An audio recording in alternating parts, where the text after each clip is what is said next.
Alright, welcome one and all. Hello again. We are back to Sunday session, session 6, believe it or not. The title, Time to Make Some Gold, with an exclamation mark to show that we are really into this today. Last time we left off, well, to start with, I mean, nothing truly states the beginning of that session other than that Kesdenok got almost swept off his own feet. Uh-huh. As, the party managed to finally make it to Diamond's death, disembarking, a little love, in the air, a little tension, if you will. The party managed to escape the situation. With their new cart in tow, they headed to the city of Diamond's death. To Kesdenok's brief sigh of relief and anxiety. As you lot managed to make it to the city, though, doing a little bit of shopping throughout the session, checking out the town, you would learn a few things about the town. Seeing most of the magic shops that were set up and meeting with the tavern owner, as well as poor Kesdenok having his meltdown and imprisonment. The party would find themselves wrapping up the session with them spending the night in a inn, with one sleeping in the commoner's room of Ned passed out. Just a small cloth tossed over him in the tavern down on the first floor. Domnander and Kesdenok, who had agreed that they wouldn't waste money on exorbitant comforts, decided to bunk in the second floor with the rest of the bunks. Taking one of the bunks in the far corner as the two would take off their few minuscule gear or items and push them against the wall, blocking them away from anybody else. However, Uldren would choose a different path, if you will. As Uldren would choose to spend the money enjoying his view at the top floor, and to a great value as it was, as we come back to session just shortly after Uldren's looking out the window and seeing a group of skeletons mob a small kobold off about half a mile down the street towards the mercenary quarters. I'll slowly climb out of the window to get more on the roof to get a better view. Okay. As you go ahead and give me, I believe that is a climb check, good sir. Yes. Go ahead and give me a climb check for climbing up on the roof and you're going out the window, I assume, to climb up on it, to it? Yeah. Okay. That's a 9.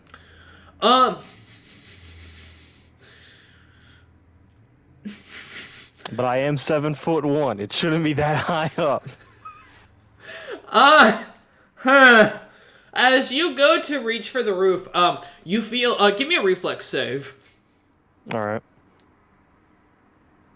23. As it is slightly raining. As you go out, kind of leaning out the window, with the heavy rain now kind of pouring down, the darkness kind of only slightly illuminated every once in a while by the brief bolt of lightning and the sounds of distant thunder roaring, as you hear creatures in the nearby forest seeming to cry out in panic.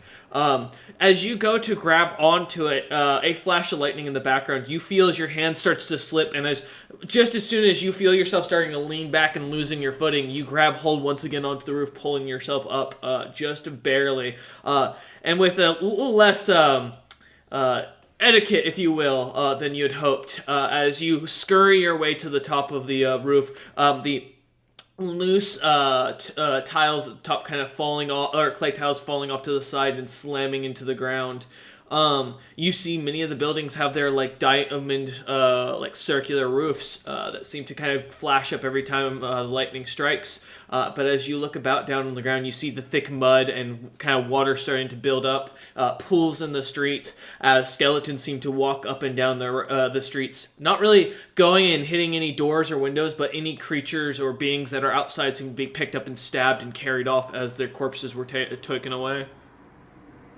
Do I see any active necromancers walking with these skeletons, or where the skeletons are coming from? Alright, let's go with a knowledge arcana to see how confident you are in what a necromancer would dress like.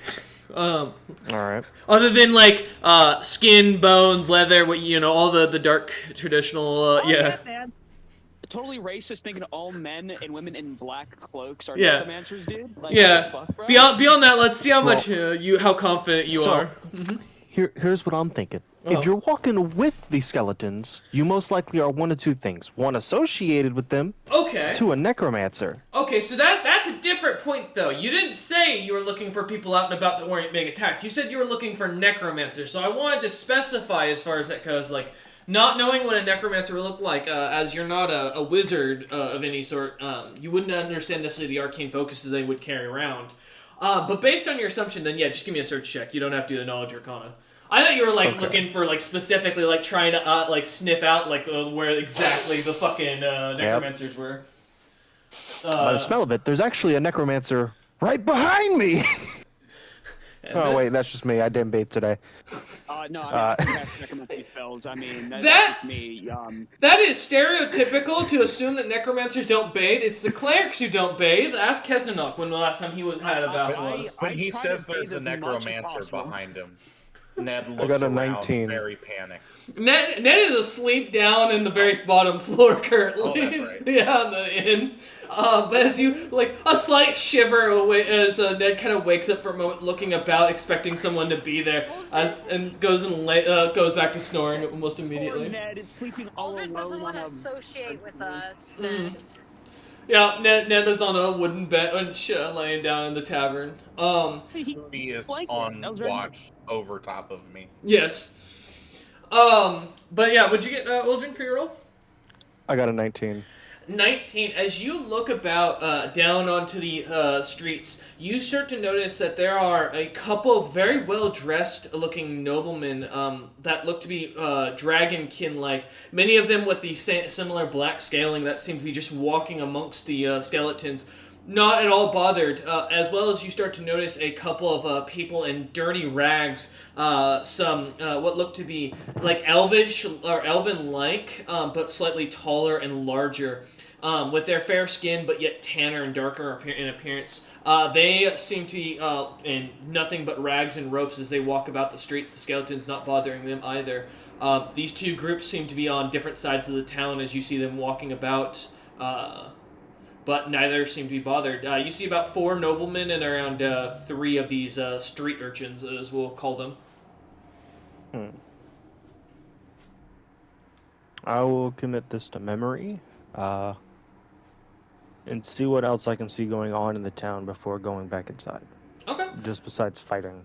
Besides the fighting and the screaming, you do see a turtle kind of pushing past some trying to push past some guards until what looks to be a large lycanthrope tiger kind of pushes through and starts intervening in the situation. You watch as a few others from the mercenary quarters gate entrance seem to kind of flood into the city and start cutting down skeletons one by one. As you look about, Zilpip, would you be up on the roof during watching this, or? Oh, 100%.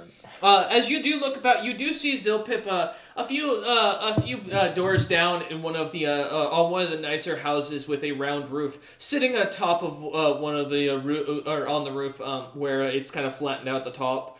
He seems to kind of look over at you, acknowledging you somewhat, as he seems to also be watching the show. Zilpip is eating now soggy popcorn. Oh man. A little soaking wet, his hair down, mask still on though. That's so sad. The mask only slightly bent up, so you can only see his mouth as his face is still covered, I imagine. Like the soggy popcorn hurts me. I'm sorry. That's just so sad. So. Would you like to get me not soggy popcorn? I mean, I'm asleep, but I totally would. I can't help but think is like, okay, it's not the reason he's out here is out for 2 reasons. Either 1, he wants to just see what's going on, or 2, he's eating popcorn in the rain because he's depressed because the love of his life rejected him again. God damn it! You're supposed to be on my side. Well, you're not there. You don't hear this. This is in his head, his thoughts. I know. That's why I said Caleb, Ken- not Aldrin. Kesnok down here grimacing in his sleep at the just thought of Aldrin and thinking this. I could play matchmaker. Don't make me. Caleb, I swear to God. But yeah, as I will say, before we go into that, and I'll let you kind of ruminate on that one. As you think about that, or as you look about Aldrin, you do notice a merchant cart that has been seemingly left out and about in the streets, abandoned. That you see is full of wrapped goods, chests and barrels of something just laying in the middle of the street. Skeletons seem to be walking about. A few zombies you start to notice seem to kind of come from the back alleys that seem to spot out or find their way walking out or shambling out of the area. But as soon as they seem to look out, seeing no prey, they seem to turn back into the alleys and disappear. How far away is this cart? The cart is about 20 feet to the left of the inn. So from where you're standing, about 40 feet down, or well, technically 30 feet down because the cart is 10 feet off the ground in total.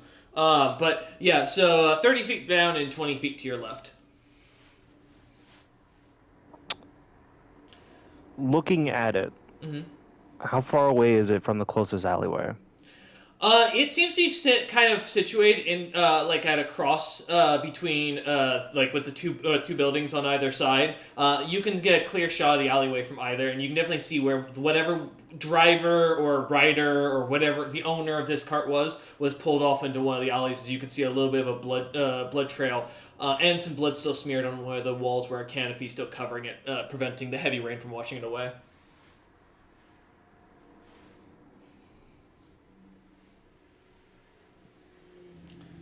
Do I see anything on the roof? Other than Zilpip, no. As you look about, even in the windows, you see a few watchers, but most seem to have closed their windows or their curtains for the night and turned off their lights. What will you do, tiny giant? You hear, I imagine Zilpip shouting over the thunder. 100%. Realizing any stealth you had is probably gone now. You gonna keep quiet? I'll keep quiet.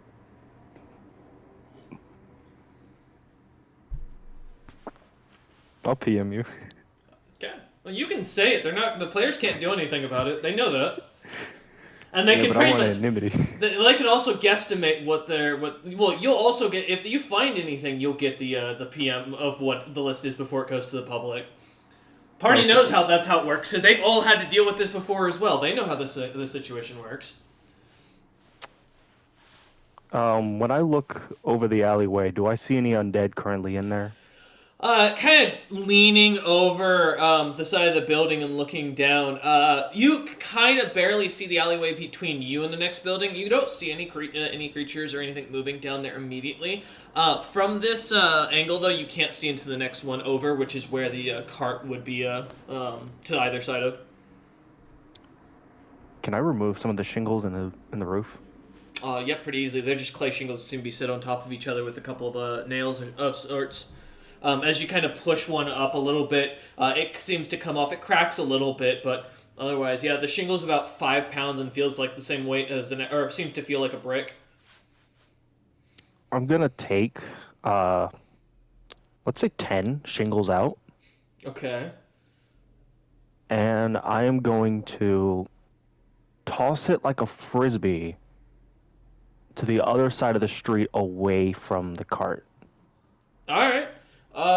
For a throw like that, let's just do a base attack plus your strength modifier. All right.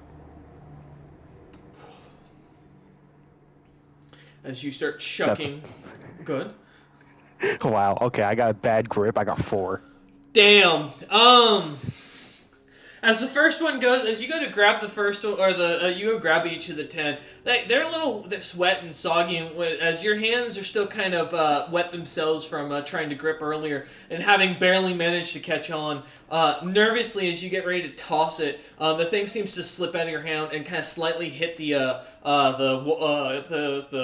ceiling or the roof above or below you, kind of slamming into the clay or the clay bricks themselves, and making a loud shattering noise as pieces just kind of fall off to the ground. Although it seems to get a couple of the skeletons' attention that were down below, as they seem to be now looking up towards the ceiling, not yet noticing you. I will back away, grab the next one, and try again. Alright, let's do another roll. Come on, let me get anything but a 3. Above a 5, please. It was above a 5, I got an 8. As this one goes a few more feet out, you hear, as a few seconds go by, a loud clank and then slam as the sounds of the tile breaking on bone can be heard from below. Zopip, from a distance, you watch as the tile barely makes it off the side of the roof and slams down into the poor skeleton below. Not seem to be phased in the slightest as the shingle kind of breaks across its skull. I will look to see if there's any undead moving towards that location. They do seem to be moving more and more towards focusing where that skeleton is. Alright, I'm going to put everything I got on this one, in this next throw. Alright. So you start to wind up. I got an 18. As you finally get a wind up, a little bit of anger in your eyes, as you finally chuck it, it skips across the air, almost like a frisbee, slamming into the ground about 10 feet behind the skeletons, as well as the other undead that started gather. As they start to turn and follow after it, they seem to start to follow in that general direction as more of the mercenaries start to make more noise. The creatures seeming to conglomerate. You start to notice even more starting to pop out as the sound of steel can be heard ringing off of bone. I will now start making my way over towards the cart. Yeah. As you kind of climb down, let's get a climb check. Or are you just jumping down to the next roof? I'm going to jump to the next roof. Okay, so that will be a 20-foot drop, so, alright, yep, go ahead and give me a jump check. As I have been practicing parkour, so I want to make use of this feat.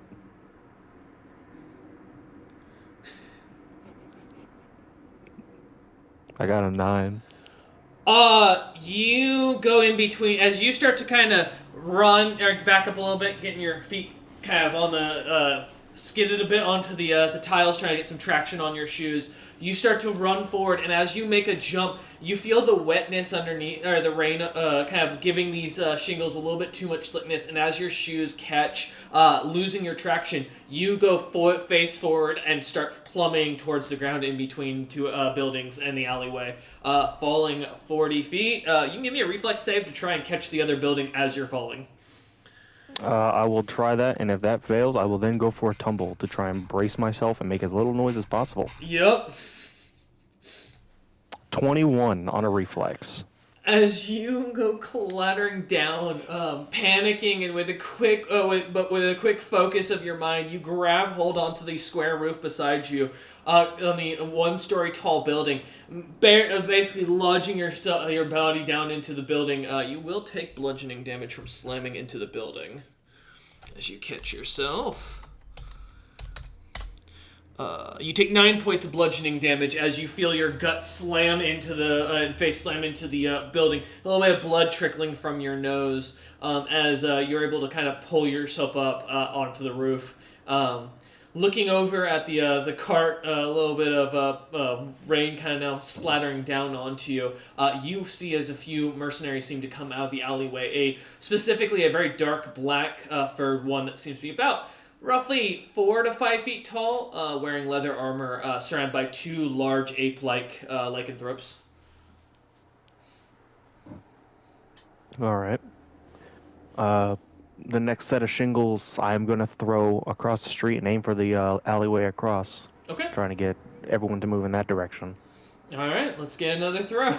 You crawl over. Zilpip's still watching his soggy popcorn on the roof as this goes on. Yes. So I just need to make it clear that so Caleb's is fighting some undead, right?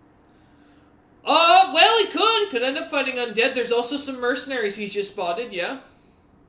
Listen, Caleb, if you start fighting undead after like ragging on me for potentially fighting necromancers and undead, we're gonna have a problem, bro. He's risking it all for the cart. He wants the goods, whatever's in there. All right. 13. 13. As you chuck it down another alleyway, you see as the mercenaries seem to perk up, and you hear them start shouting orders, kind of speaking in primordial, or primitive rather. The three of them seem to disappear around one of the corners, following after the sound. As you see a few undead seem to go track that direction as well. The street kind of empties out after a few moments, and you are left alone in this the street. The cart just sitting there. The the creature that was mounted the cart long gone. The wagon, the cart sheath, or what do you call it? The top part, canopy. There we go. The canopy slightly slattered in what looks to be some sort of brown liquid from the inside. Can I climb? I will try to climb in from the roof. Well, it's about 10 feet to the center of the thing, so you'll have to make a jump check to see if you can make it to the cart. I will note, this will make noise. You can try and move silently, but I will warn you. Mm-hmm. How high off of the ground am I? Just one story? Yeah, you're only 10 feet off the ground right now. Okay, I'm 7 feet tall, so I should be able to just slide down with little effort, making little noise. Yep. Are you going to slide down the front of the building, the back, the side? The front of the building. I'm not doing the sides. Okay. Yeah, as you slide down the front of the building, you hear some people kind of whispering inside the building, but their windows all from the front are closed, and the drapes are down. The wagon still just sits there. I will quietly get into the cart. Yeah, as you slowly walk into the street, give me a move silently check. All right. See if I'm you really can good at these. avoid making any sound from the splattering of the rain and the mud around you. I'm so glad I got a high modifier. I got a 2. I got a 12. The sounds of the sloshing mud, and the rain and the heavy storm kind of slightly seem to drown out, from what you can tell, these sounds of your footsteps as you avoid the very loud and very obvious wet spots. As you look about, you still see Zilpip kind of staring down at you from the rooftop. As you climb onto the cart, nothing seeming to look your way as you do so. You hear the cart move about, a slight rattling of and the slight clang of metal on metal. As you go or kind of climb into it, you find 4 chests and 2 barrels fully sealed, as well as what looks to be the bloody remains of something and some leather armor that seems to be laying in a pile. I will take the leather and put it in or just hold it onto it while I go through the chests. Okay. Alright. Let's see. Let me pull up my list here. Give me 2 seconds.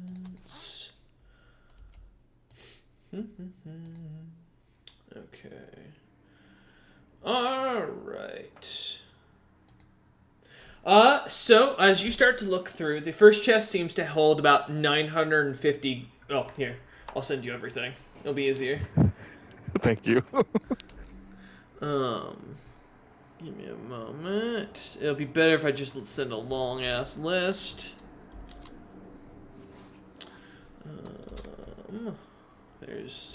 Don't worry, I'm going through more of it. Alright. I didn't mean to hit enter. As you do so, for the rest of you lot, as you continue sleeping, I want all of you to give me fortitude saves, please, except for Zilpip.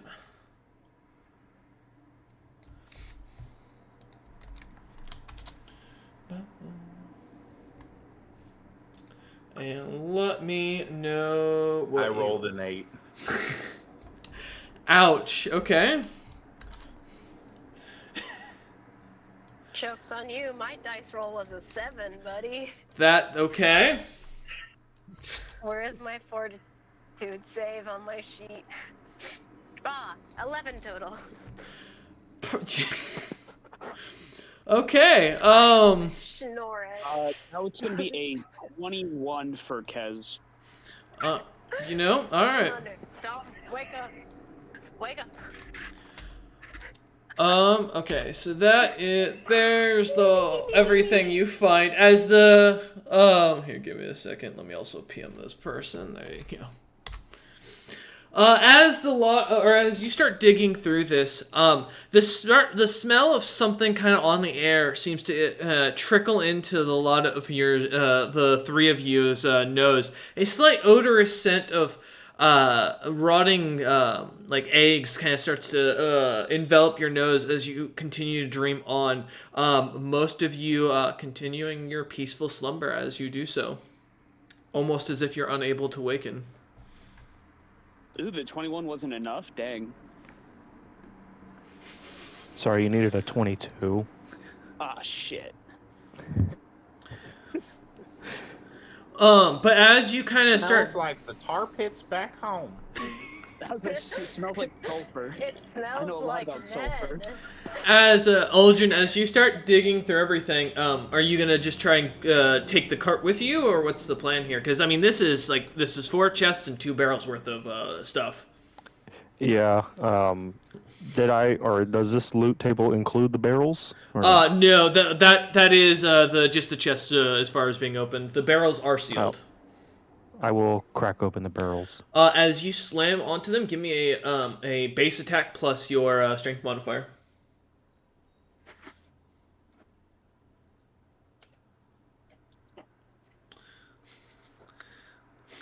Could I not use one of my commuses?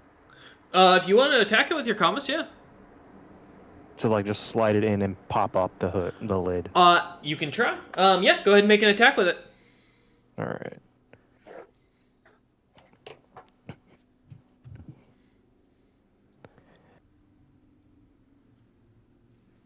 Where's the dice? Oh, that's why. The quiet sounds of your partying being murdered in the background. Uldren doesn't know this. I'm glad that's your response. I don't think that's the response you should have said out loud, I'm gonna be honest. Uldren doesn't know. Canonically, he would have no idea what's going on with y'all. Mm-hmm. Maybe you'd canonically know if you didn't abandon us for loot. Just throwing it out there. Yeah. But yeah, Party member, I don't know, bro. Uldren, what'd you get for your attack?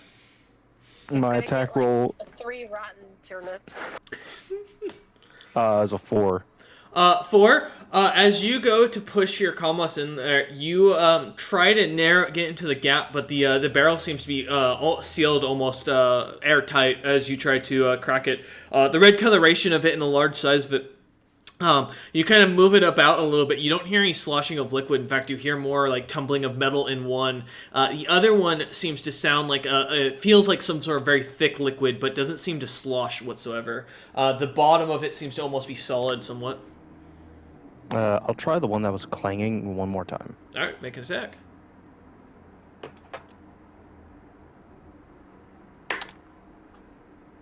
That was out of the dice tray.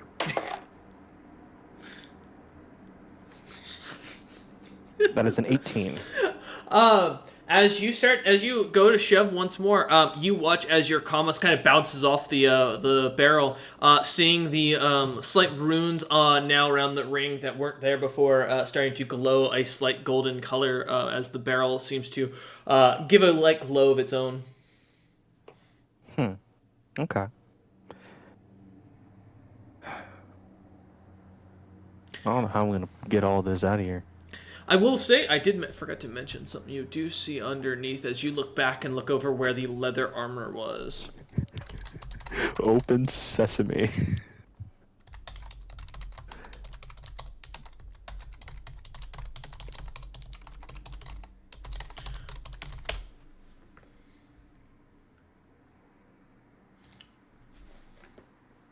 As you say open sesame, the barrels do not open.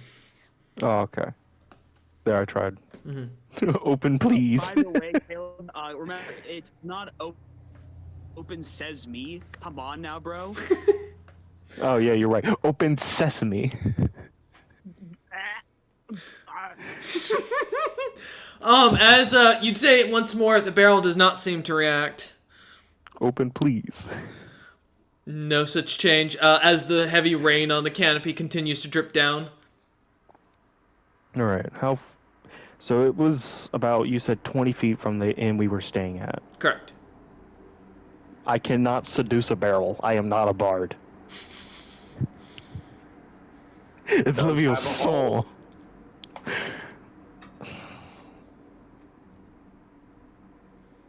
I'd be wasting time.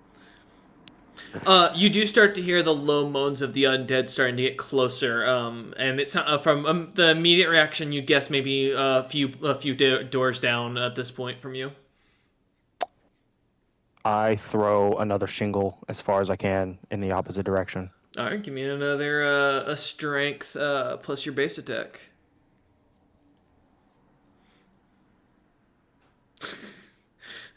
Ned slowly in the background, dying.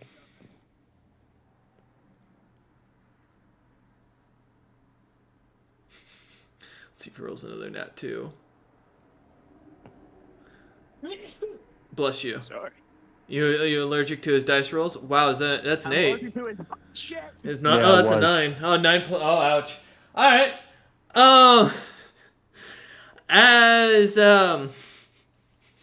you go to toss it, you watch as the thing goes kind of skidding off and hits one of the pole or one of the like load beams for the one of the front patios about 2 doors down on one of the buildings. As you do so, you see as they come around the corner kind of now you really realize a 5'5" looking rat-like creature wearing leather armor with some sort of weird black swirling light that's coming down the alleyway. It looks to be looking towards the wagon and towards you, seemingly whistling as this weird dark energy kind of glows in their hand.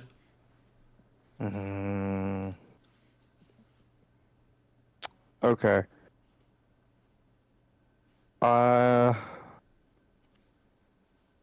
Did we make eye contact? They have not seemed to notice you yet, but they are walking towards you, towards the wagon, and down the alley.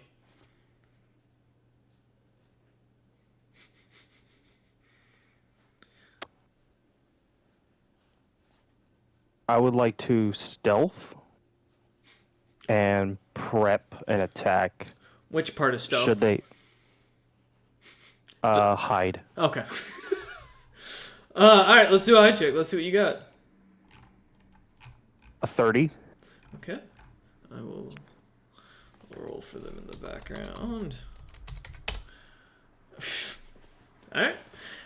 Yeah, you seem to kind of blend or find some of the cloth lying about the wagon for the extra bits to fix the canopy, and kind of wrap yourself into it and lay into a lump in the wagon. You are now hidden. And I'm going to prep an action. Should he look through, like lean in, I am going to slit his throat with my kamas. Okay. As you kind of start to wait, a minute goes by, and you hear the sound of sniffing. And then you suddenly hear in common go, "I can smell you," as you suddenly feel a knife at your neck. Though no hand and nothing has popped through the tent. Zilpip, as you look down, you see a dark shadow seemingly like popping out of this rat-like creature wearing leather armor. Their eyes slightly glowing a golden color in the darkness. The dark twisted magic coming off of them seems to almost cause a sickening view as you look onto this. As the shadow seems to dissipate into the wagon, they stand there, and then you hear them whisper this or say this out loud, loud enough that you can also hear many of the undead seemingly seem to notice and start clanging towards that direction.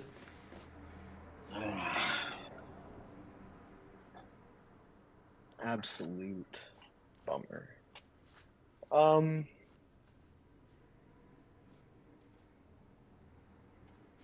guess I put down my soggy popcorn. Setting down the spyglass. A little disappointed. Yeah. Set down my spyglass.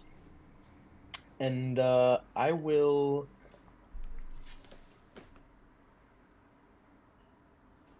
Honestly, Zilpip is kinda interested to see what happens here.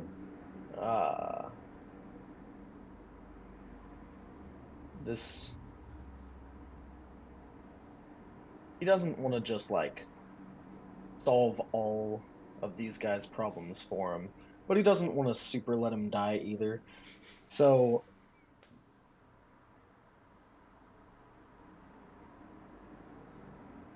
did I, even through the, like, filtration of the gas mask, did I smell, like, the sulfur and shit? Coming off of them?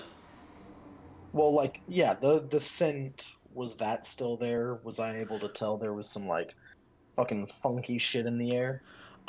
You do definitely smell, the smell of something burning, throughout the city. Something smells like burning flesh.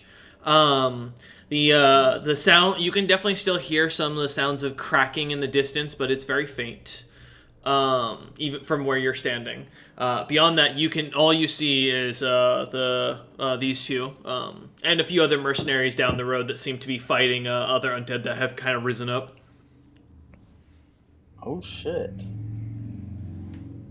You promise, Caleb? I fucking promise, bro. You fully fucking promise. I will do everything in my power to make it happen. Whether I gotta drag that man myself, I swear to God. He just sold Kesnanok up a fucking shit creek without a paddle. What are you doing? He's pimping you out.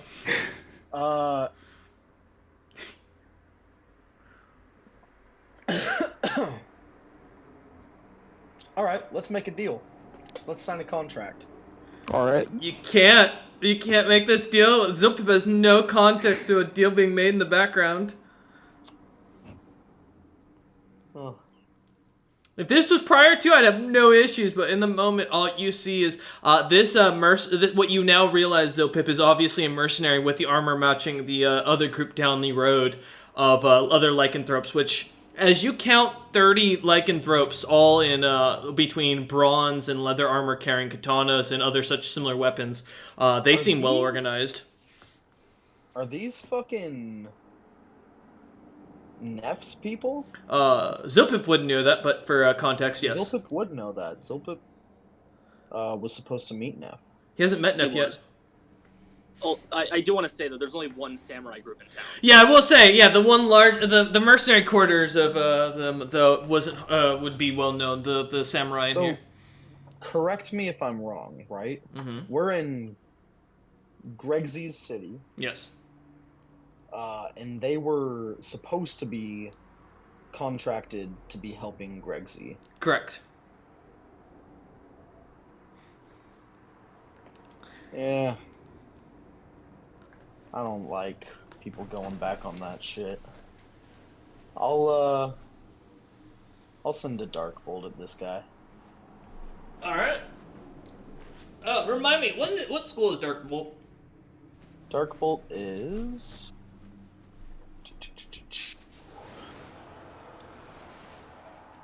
evocation. Okay. As you shoot Darkbolt down, I believe that's an attack. Go ahead and roll it. Yeah, ranged touch attack.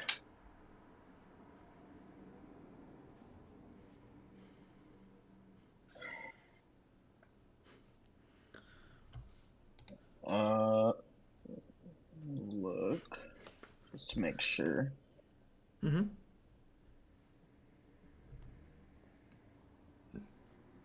Say 34. You watch as the dark bolt hits. Go ahead and roll your damage. As the fire seems to hit the side of the creature's shoulder, the fur on their shoulder starting to burn slightly as it does. The leather armor they're wearing seems to start to glow a little bit. Cool. Boom.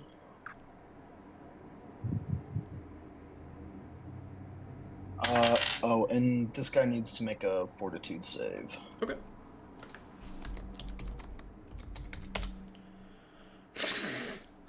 Well, I don't think I succeeded in that, so, with a 13 in total.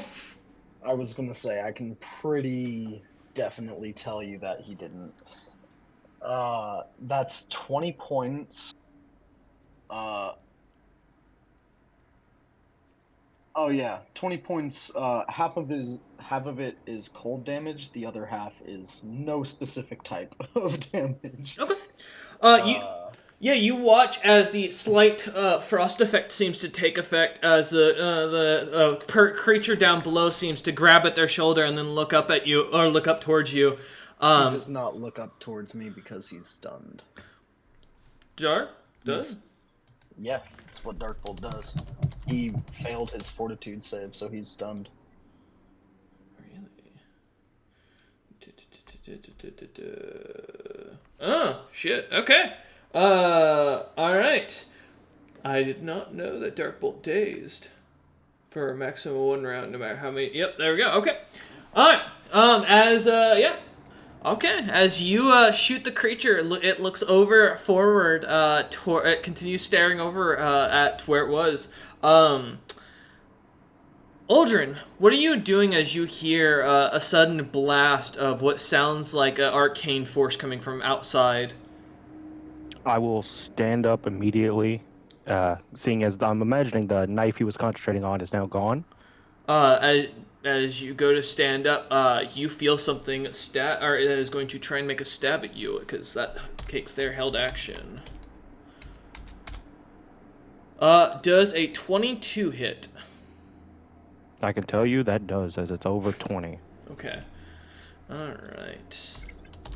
Don't worry, it's not a lot of damage. Grumpy brings up a point. I don't know if they get a held action if they're stunned. This is not them. You take 9 points of piercing damage as you feel a dagger stab into you, and as you look back, you see a shadow creature laying behind where you were just sitting. As you pull away, you feel your neck slow now with blood sticking or kind of slightly spraying out, but no knife there.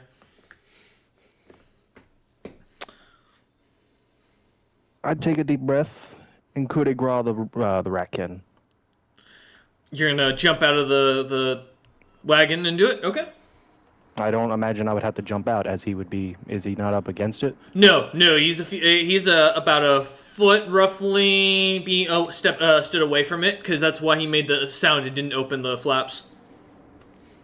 As you just saw the shadow creature came in instead. So he's about a foot back. Opportunity attack? You could step forward 5 feet, but you will be stepping. You would be stepping off the wagon.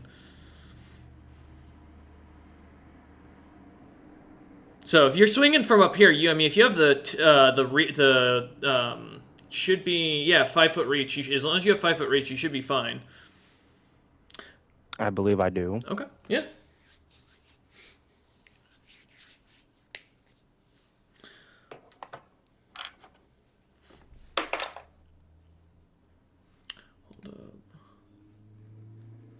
That is a 6 to hit. I load roll.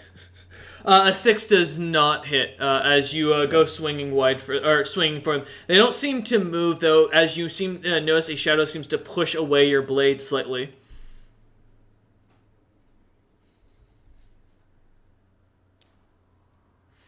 All right. Is there anything else you want to do as you after attacking it? If I can try again, I would like to. Yeah, for sure. I'll give you a second one.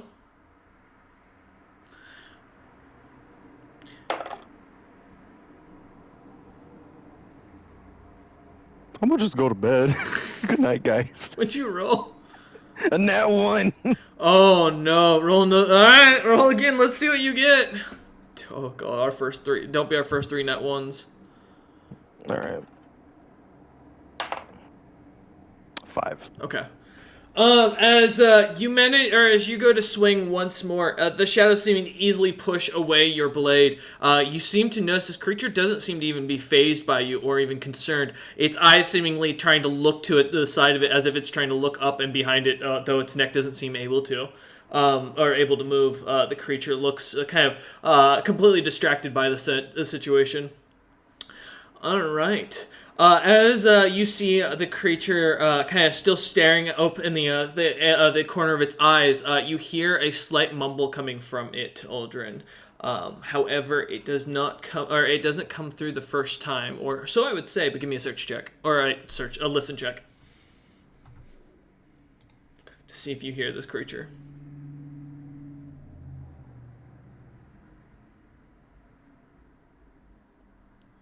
Oh no. No, the sheet was saving because I was adding the coin. Okay. 25. 25. I think that's a nat 20. You hear under a mumble, a very mumbled, like mouth not being able to move, in common. You need to run before before he gets here. And then as the person's trying to strain themselves, looking as if they're looking at you in panic. But they cannot seem to express or change the tone of their voice, as their mouth doesn't seem to move as they say this. How heavy are one of these chests? About 10 pounds roughly, a piece, without the gear. With the gear in there, roughly 200 pounds a piece. You do see Zilpip up on the roof looking down, as this creature kind of just standing there. I will just then dash past it and quickly back into the inn. Okay. As you turn looking at it, kind of shaking your head, and run or jump off the wagon, running into the inn, Zilpip, you see as Aldrin disappears into the inn back, as the door slams shuts once again behind them. Okay, so I do see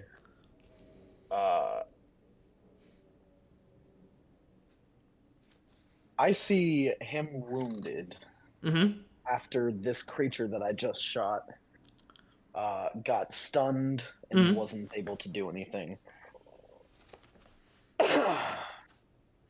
Okay. Let me see.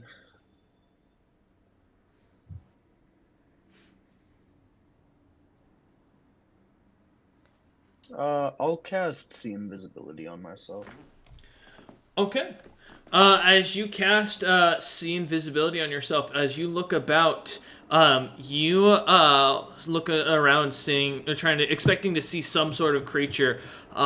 You do see a couple cloaked figures that seem to be walking up and down the streets with very large staves made of bone, that seem to be kind of chanting stuff as they walk up and down the roads. But as you look about towards the lycanthrope figure, you don't see anything else other than lycanthrope. Nothing in the wagon. Nothing's in the wagon. Well, I'll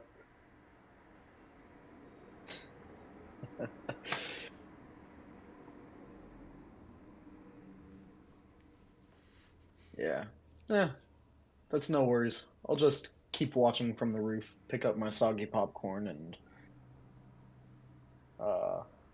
now watch these cute little necromancers walk around doing their thing. As long as they're not coming towards the inn, I'll take no more actions. I'll just watch. All right.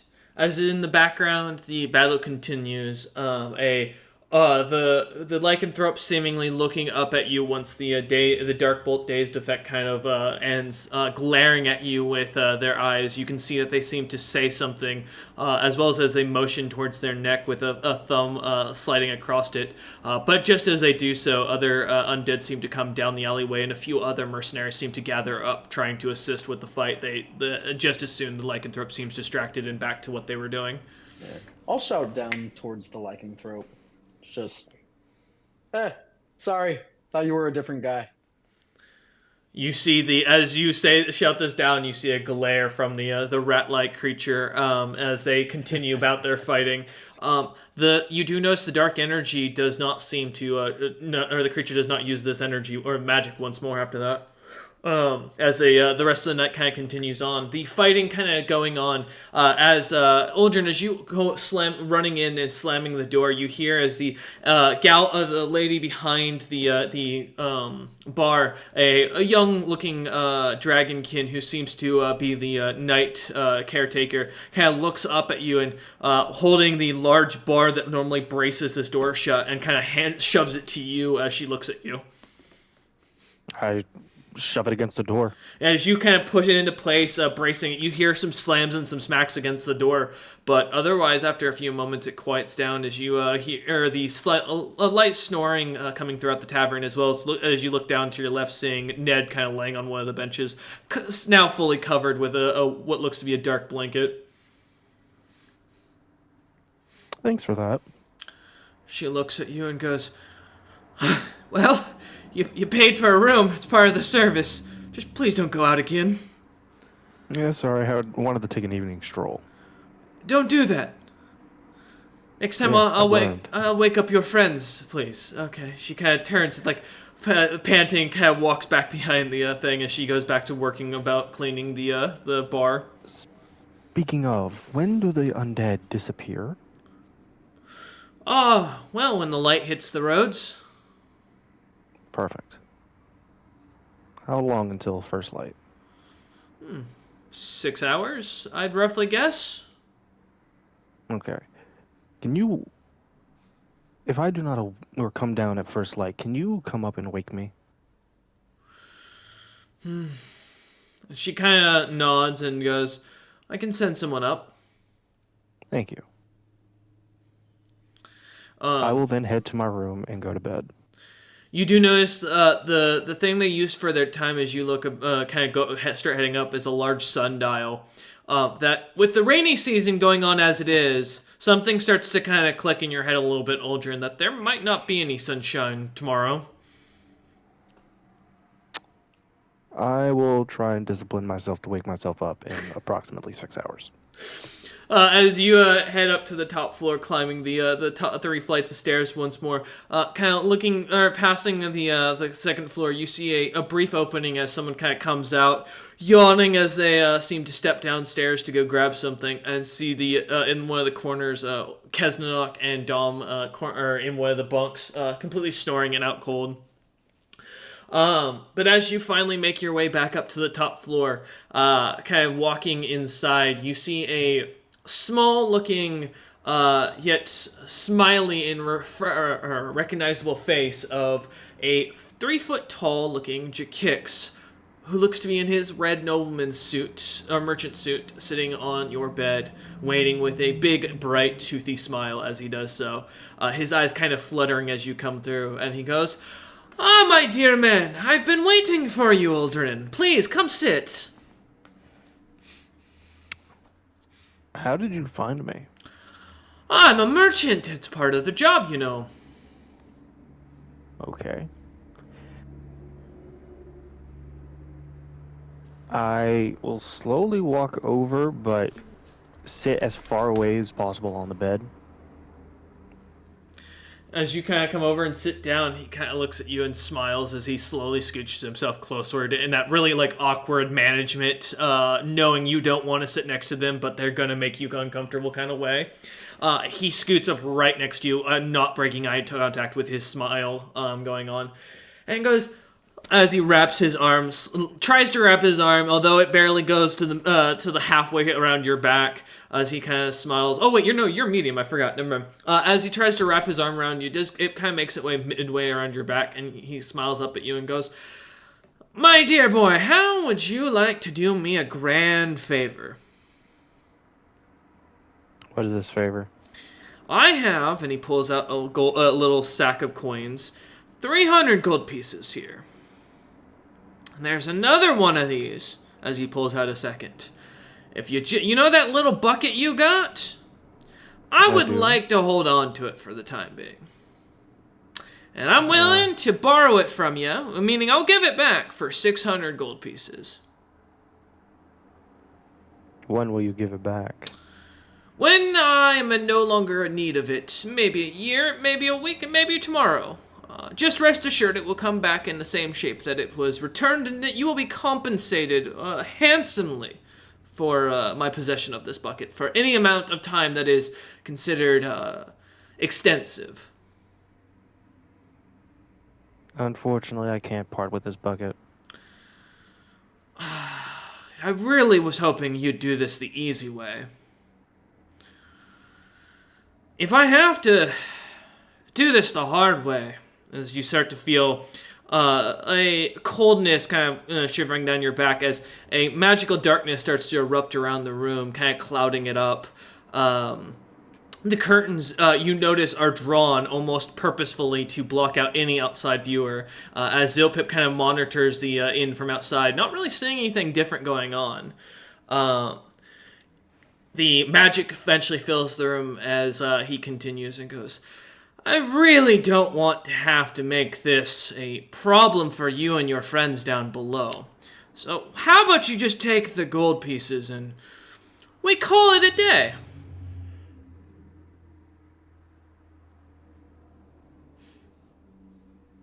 The problem is that the person this bucket belongs to is on their way, and I don't know when they will show up. So I need to have the bucket when. You mean James of the Ironheart Merchant Company? Oh, that's exactly actually where I'm going. I have to meet him next. I have some dealings with his compatriots in Kror Castle.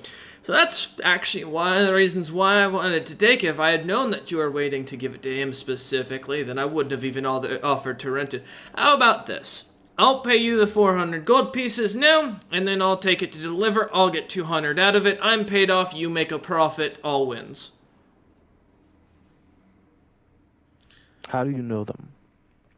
I ran into them at the same time as I met you, and I met James a little later on during a little escapade we had, a little disagreement we had on our merchant. See, he has a problem with my manager, which I don't blame him. My manager can be sickeningly sweet. He's not my type in the slightest. But he can be a bit of an aggressor when it comes to his bargaining and interests. So James is quite not on the greatest terms with my manager, and he wants to make sure that bygones are met, and put aside. As it's kind of cramping his style and his company's profits to be kind of associated with the Ironheart Merchant Company. So we're hoping we can convince them to change their name by doing a good faith gesture. It would be helping us in this to avoid any future difficulties. Again, I would really, as you feel the coldness kind of erupting, kind of filling the room, Kesdanok, give me a knowledge or an intelligence check in the background, or wisdom check in the background.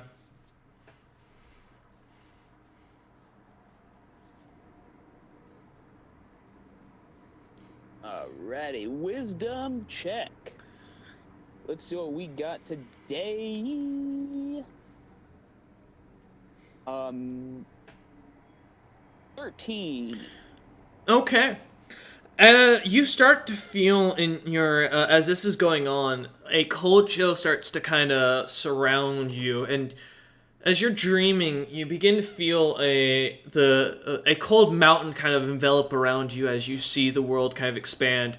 As it does so, you, for a moment, hear all this going on, feel this all going on, and begin to almost feel something start to burn in your chest as a strange woman seems to appear in front of you, dressed in mourning clothes, a black dress and a black veil over her face, as she seems to walk over to you and almost icidly smiles beneath the veil, though very faint to see, as you hear the words in your head.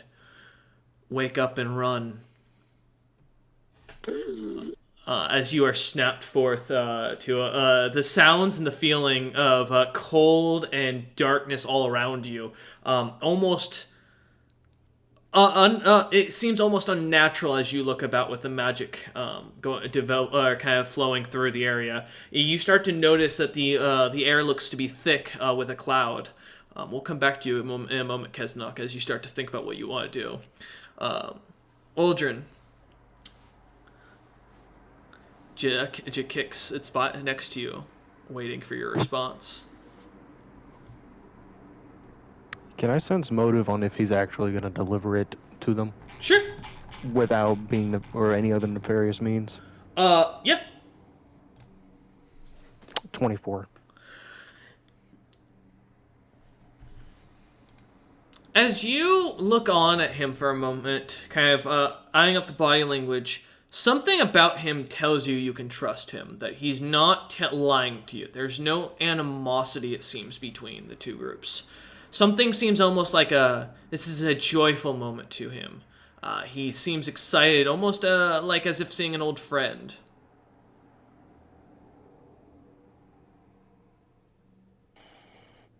Well,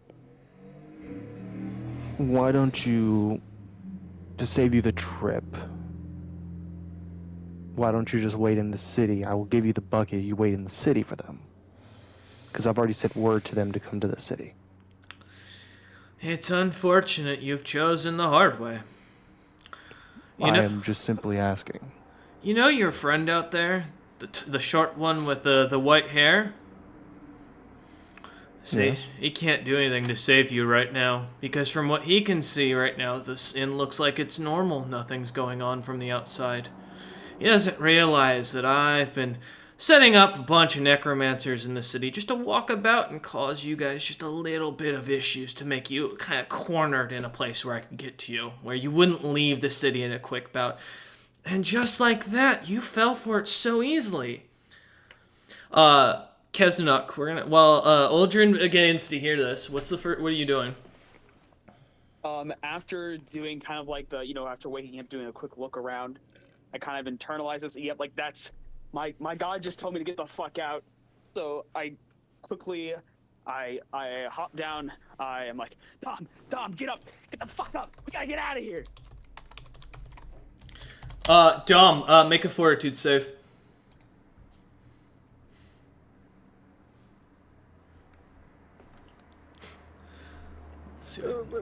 Sorry, I'm unmuting. I am rolling right now. My phone was just lagging. You're good. Does him shaking me awake give me advantage on this save or no? Advantage works as like a plus on it instead, so I just lower the the DC in my head, yeah. DLC. That was almost a nat 20. Do I have to pay for this? Yes. 12. I gotta pay for this content? As you start to feel like a rough shaking, you're enjoying a nice dream about laying in basking in Utham's glory, his fortunes, him as he conquers the world, and with you at his side.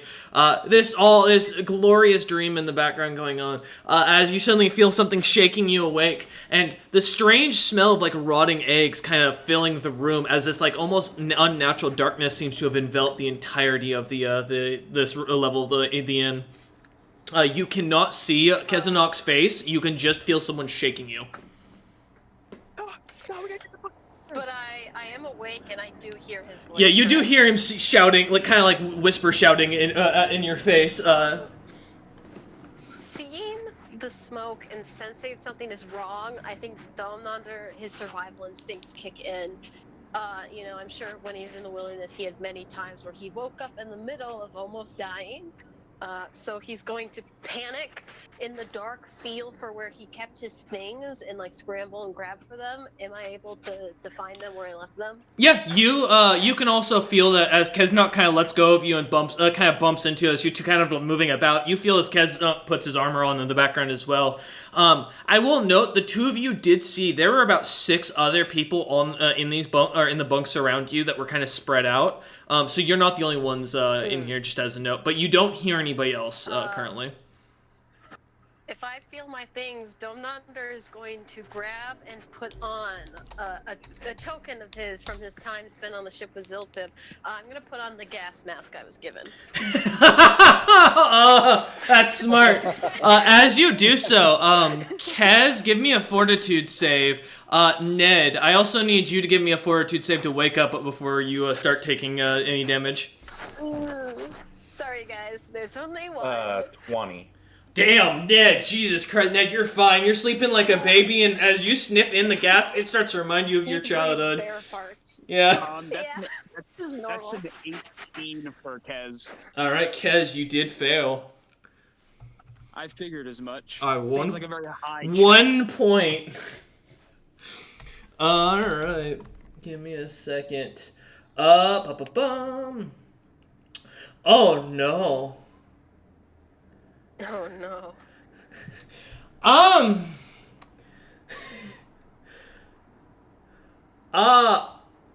Let me, wait, do you have, how many hit die do you have, Keznanok?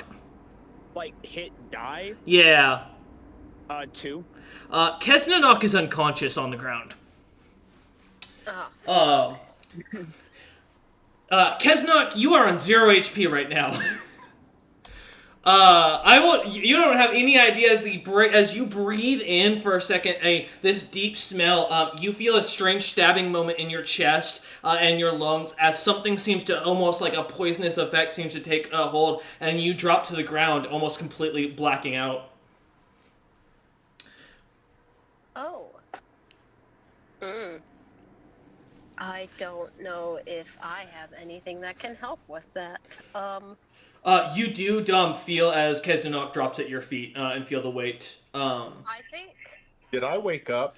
Ned, you are still asleep. Oh, I mean, yeah, technically, yes, you would have, because you made the save, and you would have woken up, from the save. So you do wake up, with this darkness, in the background, this black, that seems almost unnatural as you can't see anything around you. Each of the windows seeming to have their curtains closed. You hear noises of people like moving about and panicking, but as soon as they seem to shout, one does, and it seems to do just immediately as quiet with a loud thump. I'm going to attempt to run towards the steps, or where I remember them being. All right. Yeah. As you turn, give me a will save. Will. Okay. Can I attempt an action? That is a 26. Ned is running up towards us. Yes. Yeah, 1 sec. I'll get to you in a sec. With a 26, Ned, yeah, you managed to get your sense of direction in here, kind of cooling your head and, avoiding the panic. You start to kind of get down low on the ground.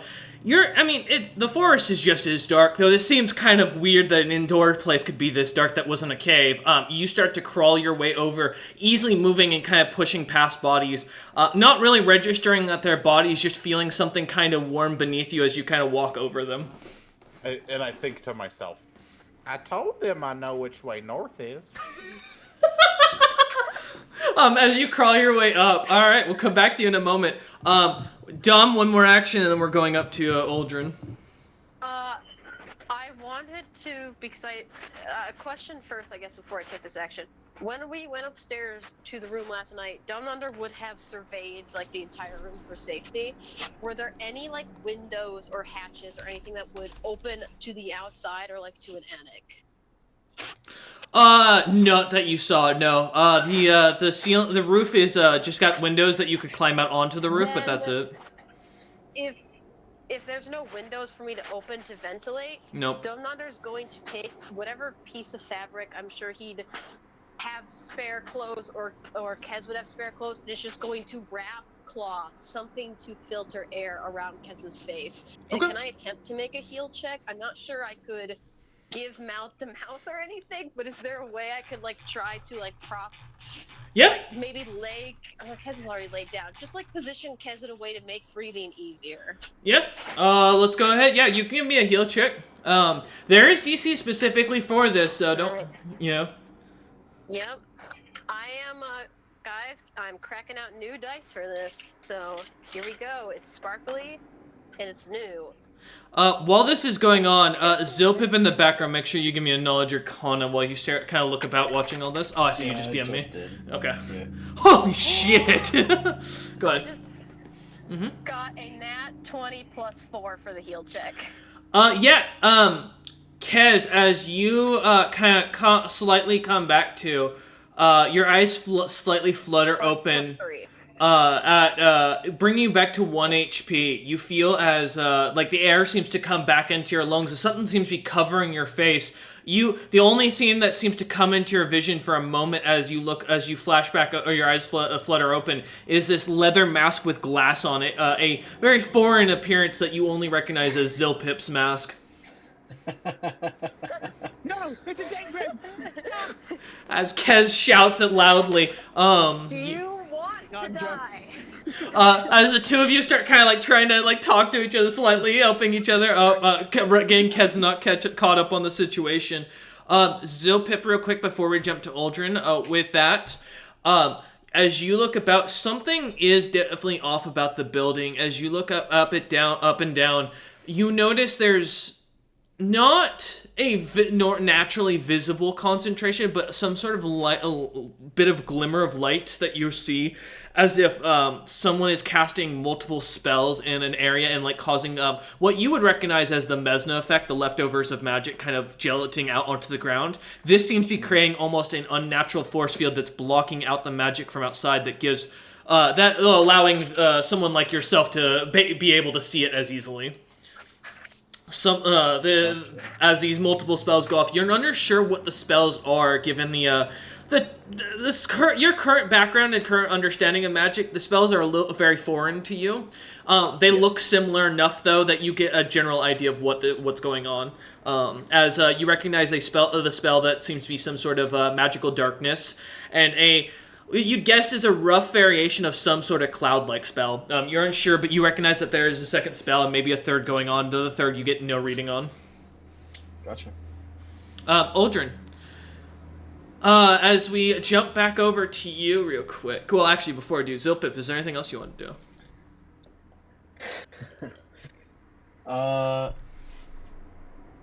Probably yes, but I'll say come back to me. Okay. Uldren, as this creature's hand you feel it starts to grow slightly, the arm as if it's starting to get longer, it reaches around, you start to see slight claws on the other side, a more hairier arm kind of pulling you in a little bit tighter, not enough to cause any damage, but you can definitely feel the intent of to make you uncomfortable in this situation. As this creature looks up at you, its eyes are starting to slightly swirl a little bit. So I'm gonna need you to let me go so I can get up and give you the bucket. As you feel the darkness start to dissipate slightly in the room, the uncomfortable coldness dissipates, and the hand seems to shrink back down. And he goes, "I'm glad you finally understood. I would have hated to kill... Well, there probably aren't many of your friends left at this point. But it's good you chose to do it now before the rest of them died. If you wouldn't mind," as he lets go of you. I just stare at him for a second, processing that before I stand up. It's nice to see that you're willing to cooperate. I mean, if you're thinking of jumping out a window or trying something funny, I want you to know that at this current moment, one of your friends who's crawling currently up the stairs to the second floor, he won't be alive much longer if you don't get me this bucket. I've got a friend meeting him here momentarily. Ned, you start feeling like heavy steps on the stairs coming from above you, coming down in the background. I will ready my fucking master crafted staff As you grab it out, waiting, staying, jump back to Aldrin. The creature looks at you, waiting. I go and grab the bucket, and before I hand it off to him, I go over the terms again. You are going to return this to them without doing harm to them nor the bucket, correct? Cross my heart, as he puts a little light spell across it with a little bit of red. You see a little mark go onto it, and he goes, "And if I don't, may I die." I want to sense motive to see if he means that. Good. 17. He's not. He doesn't seem to be lying to you.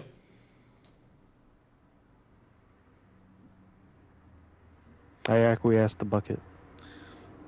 He takes the bucket and smiles and goes, "I'm glad I didn't have to kill everyone in town just to get this. That would have made things way more difficult." And he snaps his fingers as the darkness suddenly dissipates around you lot, the smell seemingly dissipating, the sheen outside vanishing as it does so, the heavy footsteps kind of lifting as you look about. I like a little bit of glimmer about the building seems to pick up as sunlight in the background starts to break through the curtains that are kind of drawn slightly.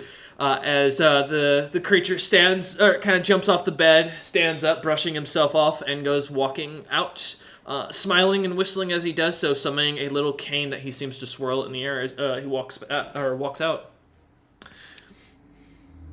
Before you go, I want to ask, what's so special about that bucket?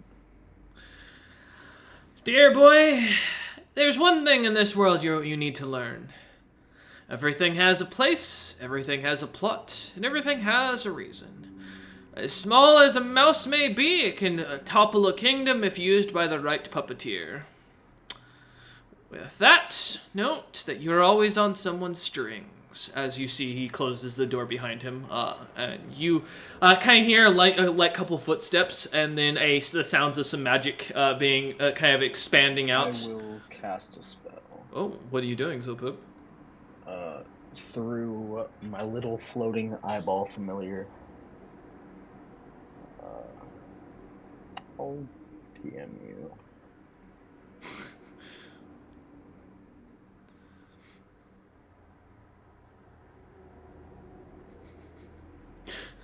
Papa Zopip has said no to threatening this party.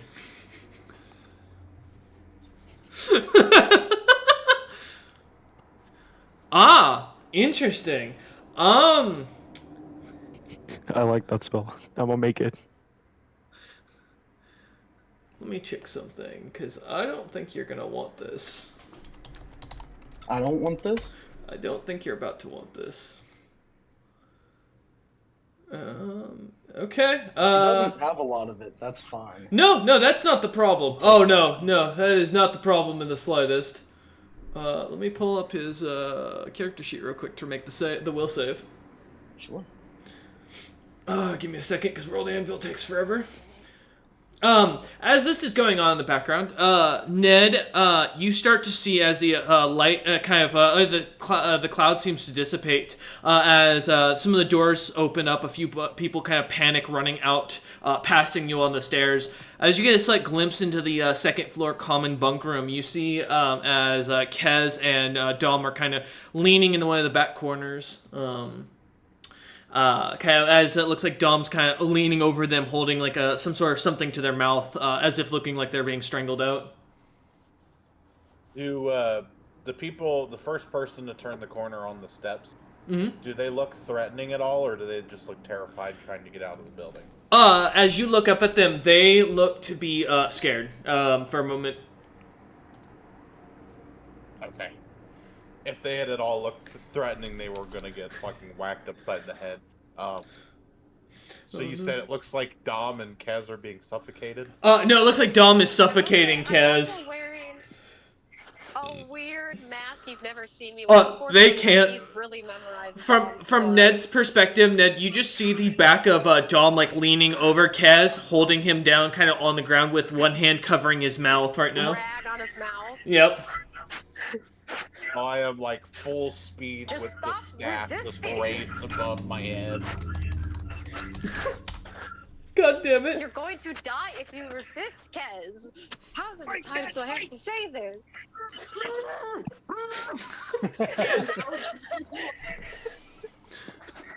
God damn it. As Kez kind of like tries to grasp at you from below. Kind of as you finally start to look about, you notice Dom, the darkness seems to be gone and the gas is gone. As you see Ned kind of walking in. Getting ready to take you Fine, out. Okay. Dom, noticing the gas is What gone, are you doing? pulls away the rag and takes off his. What? Whoa! What? Hey! And seeing you running at me with a staff, I'm gonna enter like a defensive, hands up, ready to punch position. In which case, you like see, I'm wearing a mask you've not seen me wear before. Whoa! Hey, no need to be hostile. What is going on?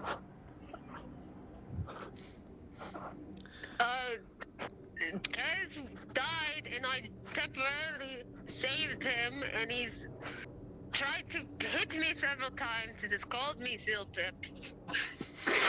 Give me a second. And he's gonna pull the mask off and like inhale a bunch of air. Oh, it's stuffy in there.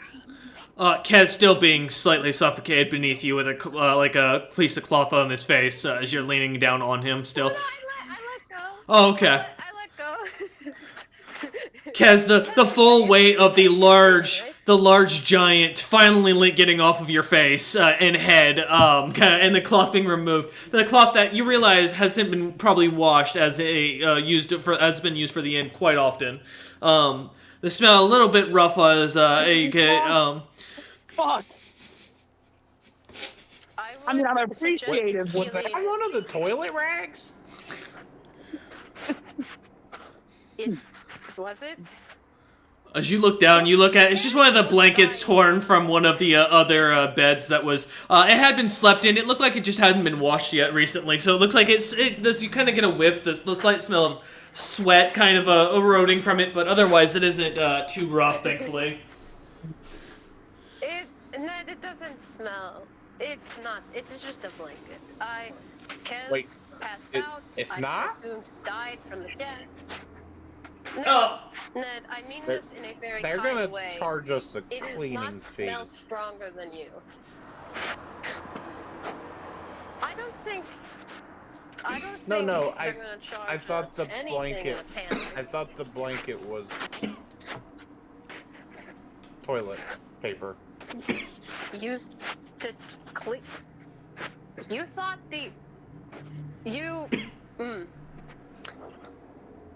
Okay, given you right on bed rules, I'm not super It's surprised kind of by long, this. so you just you get one side and you pull. All right. Okay. So bottom line. Could you heal what- Kez? don't worry, guys. Grab Kez to pull him up.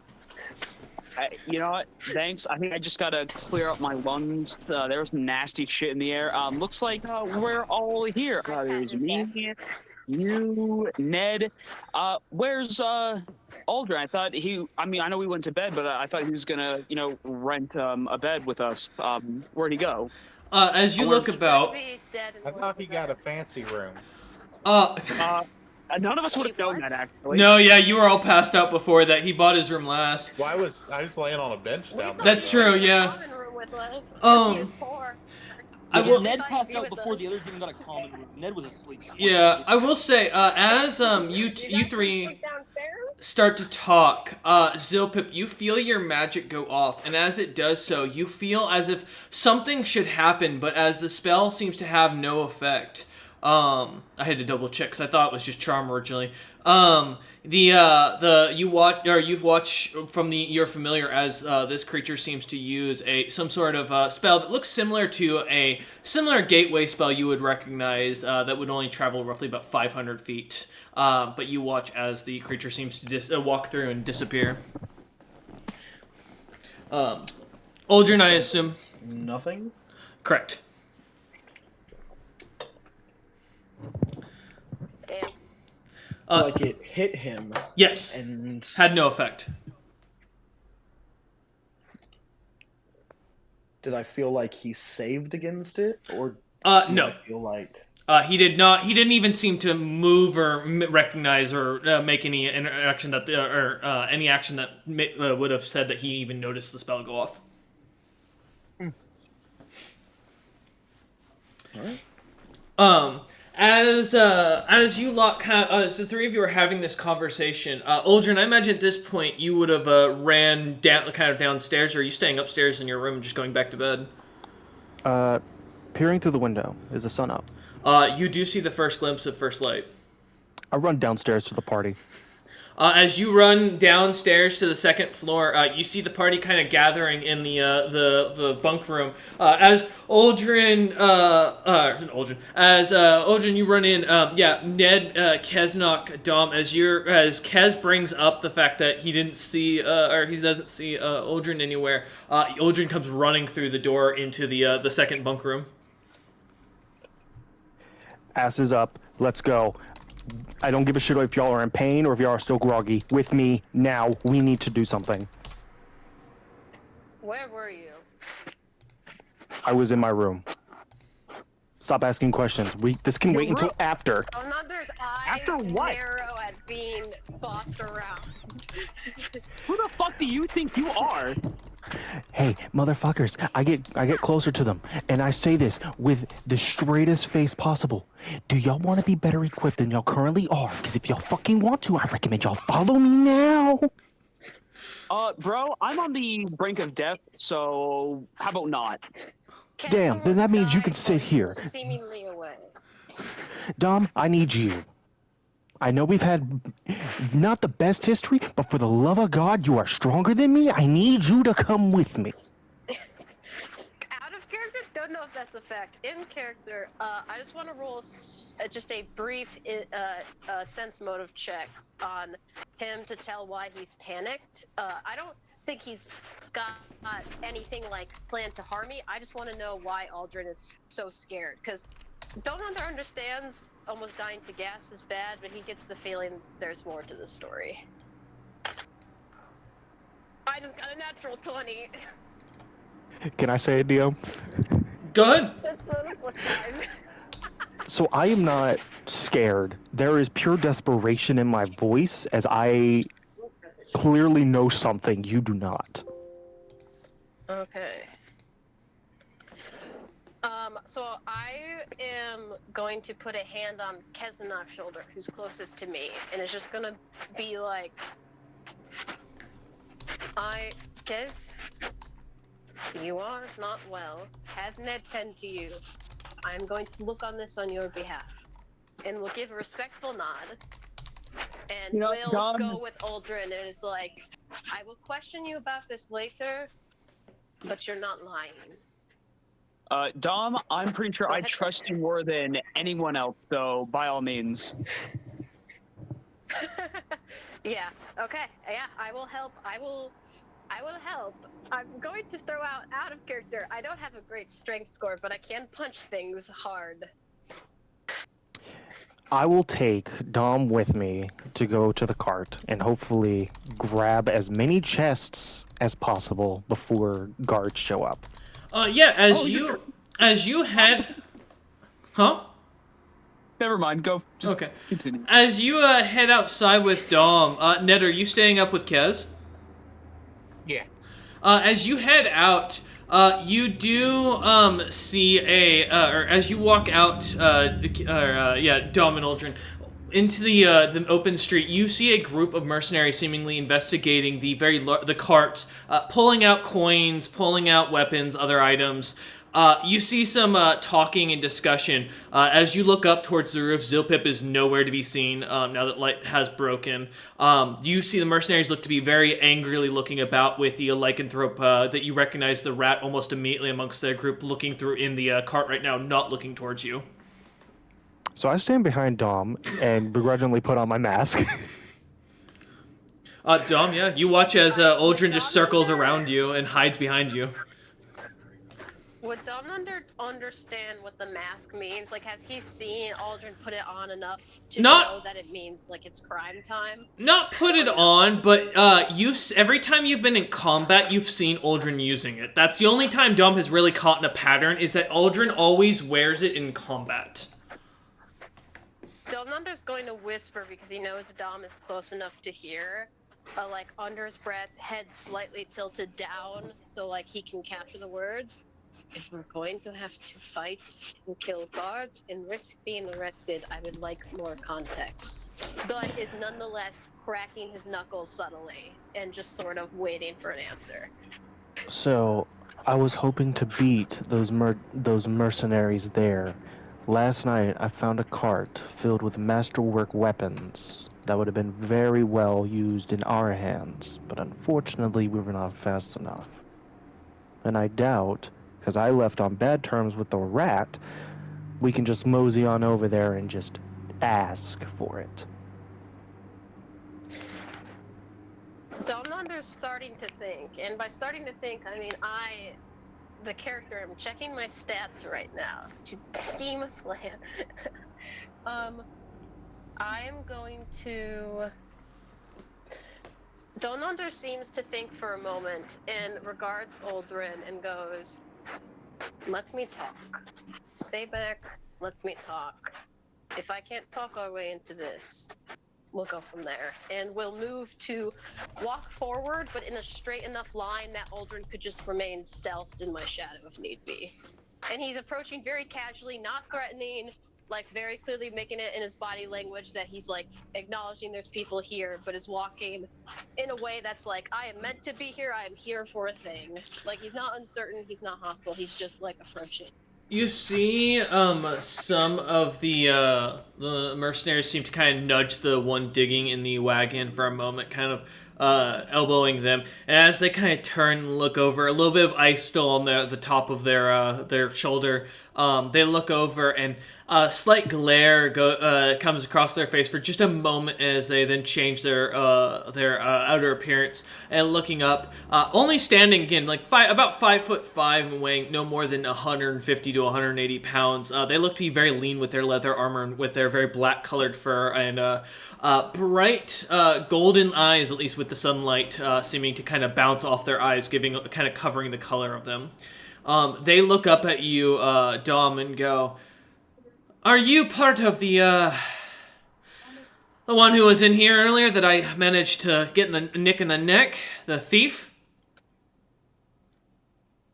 There was a thief last night? I am only coming to investigate because my party was attacked and I figured something had happened. What happened? And is going to express genuine confusion because he does not know the events that occurred here. You kind of see him, like the creature look around, look to the side of you, eyeing up Aldrin. And then as they look back at you, and you start to notice the now 6 or so mercenaries start to kind of surround you. Not drawing their weapons, but they seem to also have their hands on the hilts of many of their weapons, looking like they're ready for a fight. Ultimus looks at you and goes, "Well, first, some sort of small dwarven wizard demon-like creature shot me with ice. I don't know what kind of spell does that. And then I caught some thief trying to steal this wagon. I assumed he was with the necromancers, and he was about your friend there's height. Kind of wore the same clothes there, too. You should really watch out if you're gonna go about in a uniform like that." Wow, everything the same about him except for his face. He's wearing a mask. I can't tell you. Hunter, I will coup de grace you. Do not. Oh yeah. How far is Aldrin standing from Domnander? Is he like standing back where he was, or did he follow me? Aldrin? Because Domnander's gonna look when the guy mentions Aldrin. Aldrin would have trailed behind. He would have been about at least 5 feet behind you. Okay, so Domnander will slightly narrow his eyes when the guy speaks. Lycanthrope, rat person, one of the two, I actually forget. They are a lycanthrope rat, yeah. Yeah, that's what I thought. Let himself appear like part of it is genuine, like a bit. I'm trying to think of the word of it. Like skeptical, like a bit skeptical, like a expression. Like maybe when you tell a parent you caught a kid like similar to their kid doing something they weren't to, like something like that expression. It will look at the lycanthrope and go, I'm sorry, I came to offer my assistance. I didn't see anything. My party member was almost killed by a mysterious gas. I left as soon as I could to assist you and any potential people in need. Do you need help tracking them down? Do you need help carrying equipment? We are adventurers. We're here to help.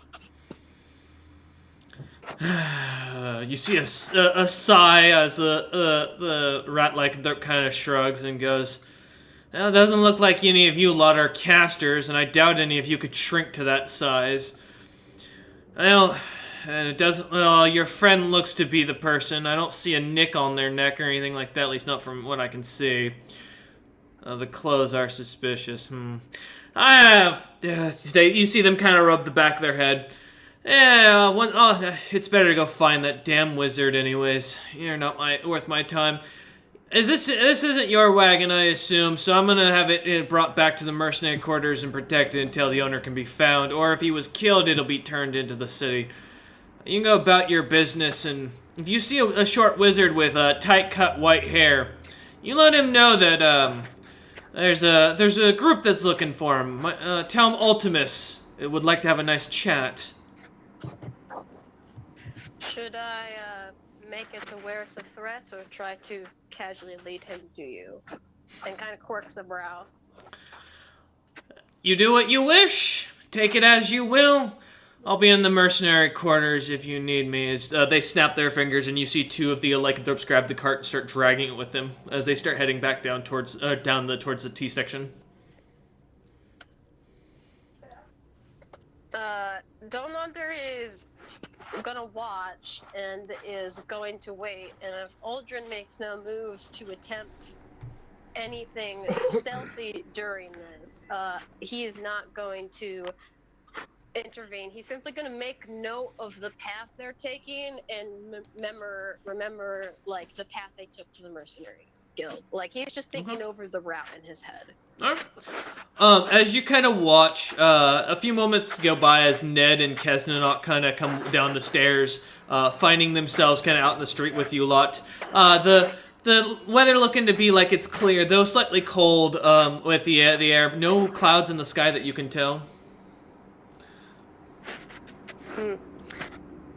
So, you didn't explain to me that you were caught trying to steal last night when you told me to come here with you, and is gonna look over at Aldrin. It's kind of a deadpan expression. I said I found goods. I didn't think the means of how I found them was important.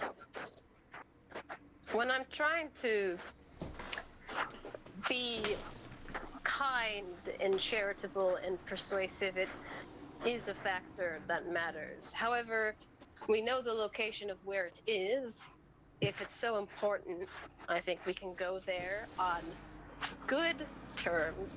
However, I will be honest, being who I am, and again, he kind of like makes a show to like clench and unclench his fingers. I can't say masterwork weapons entirely persuade me. And we'll look at Kez and Ned as they approach, assuming they're hearing this conversation. He's not being loud, but he's speaking casually. I mean, your voice carries, as there aren't anybody other than the mercenary and the couple of guards on the street that are kind of clearing up the few undead bodies left out. So it carries as they hear you as they come walking out. I will say, Ned and Kez, as you come down the stairs, you start to notice the body count in the inn was much larger. There's probably 12 to 15 people dead with it on the first floor alone.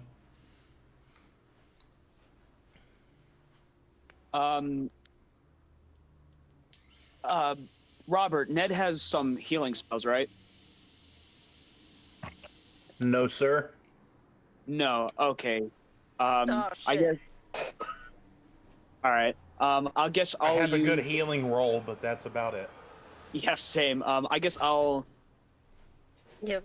drop a cure light wounds on myself to at least make sure I'm not at 1 HP. Oh, I thought you were about to go and try and like heal people in the end. I was like, well, they're dead. I was like, it's not. Yeah, I don't no, think you I can mean, help commoners. I'd rather not be dead from getting a light slap on the face Yeah. or anything like that. Okay, I'm gonna heal myself with the cure light wounds. Let's see. +3. Hopefully survives. So that's 9 health I get back. Very nice. No, I have 10 HP. I'm at half. All right. Very nice. All right. So at that point, I'm just going to be going around to all of the. Ned can go outside, but I'm going to spend my time inside. Making sure all of the dead are properly treated, accounted for. Putting them in the positions, giving them like last rites and whatever, as a cleric of Ella Ugbo should. Okay. As you go in and start giving the last rites, you hear as the bar owner kind of comes in crying, deep in tears, as a couple of the other workers seem to kind of be consoling her. They seem to go about the bodies, tossing blankets over them as they see you kind of giving a last blessing to a farewell for them. But as you do so, you begin to notice as each time you keep saying your blessing and giving them a farewell to the afterlife, something in one of your eyes seems to, almost like the light shifts, a strange grayness kind of looks about, and you start to kind of feel woozy as you do it more and more. The more often you give this blessing, the more this effect seems to come back, causing your stomach to feel more and more nauseous. Each time as you look about, the city around seems to almost be completely demolished and destroyed for a moment. But as soon as as soon as it comes, the vision disappears and your eye clears back up.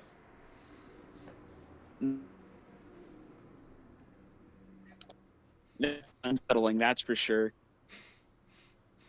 But a job's got to be done. All right. But so I guess after all those, all of the dead are taken care of. How many dead were there in total? As you look about the end, going from the first floor, you count 12 on the first floor, another 10 on the second, and 3 on the very top. Gotcha. Just letting you know, if they do have money on them, I'm just, of course, as part of the rites, I'm taking 2 of their coins and putting them on their eyelids. I know it's probably not really that important, but if none of them, I would like to know if any of them didn't have currency, because I'd have to use from my own supply to perform these rites. As you go about, you see most of them seem to have kept coin purses. As the inn owner kind of watches you carefully as you do this. As you go one after another, you kind of smirk for the wealth that some of the people on that top floor had, as many of them seem to be very well-off merchants that were traveling about, as they're brought down to the first floor and kind of covered. Many of them having very large coin purses and items kind of stacked in their rooms that are now being donated to the local guardsmen as they start to arrive. Mm-hmm. Yep. All right.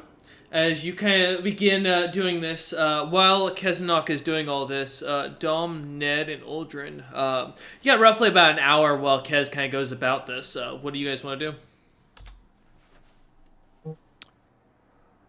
I would like to rest as much as I possibly can. Okay.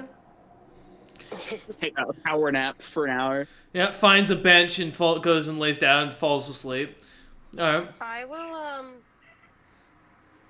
how injured / sickly / dead does Keznok still appear? Because I don't know if Dom knows that how many HP. He looks Keznok rough. just healed himself canonically.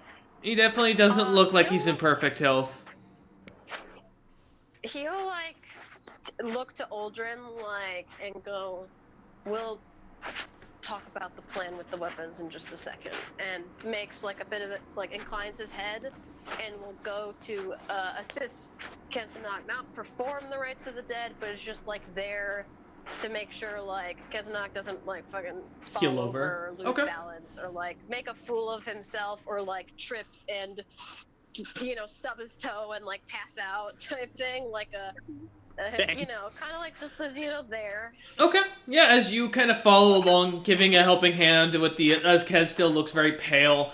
Many of the people kind of who are coming in, seeming to like nodding. You do see a couple of them commenting, calling Keznok a very sweet nurse and kind female priest. As Kez, I imagine, would be kind of grumbling under his breath. Yeah, normally I would definitely be kind of like probably, speaking on my at this point, but there's a job to be done, and I would rather them feel consoled than me shouting at them. Also, I don't have the stomach for it right now. Yeah, especially given that just happened as you do so. What about you, Ned? What are you doing during this time? I would just be wandering around looking at the damage. Okay. As you follow around the town, kind of leaving the group behind, kind of walking back towards the T section where a lot of the shops are, you notice there are buildings that have been broken into, a few bodies lying about the streets. Noticing as you look about, many of the bodies seem to kind of have a slight pattern. They all seem to have kobold-like appearances, and all of them have black-like scales. Though there are a few, couple of individuals here and there that seem to not match the commonality.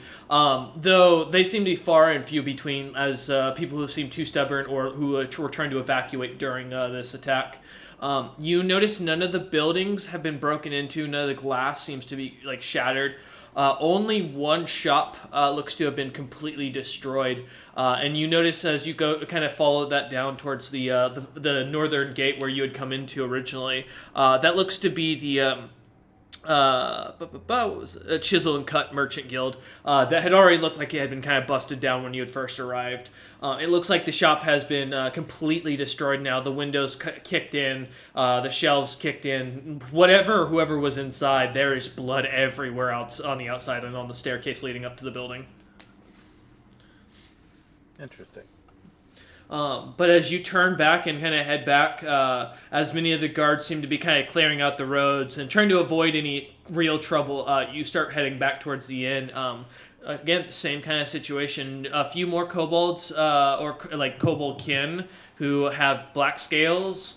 All seem to be slightly either slightly on the ugly side or slightly on the good-looking side. There is no like normal or average or extremely of either end. It just seems to be kind of strange as you go about the road.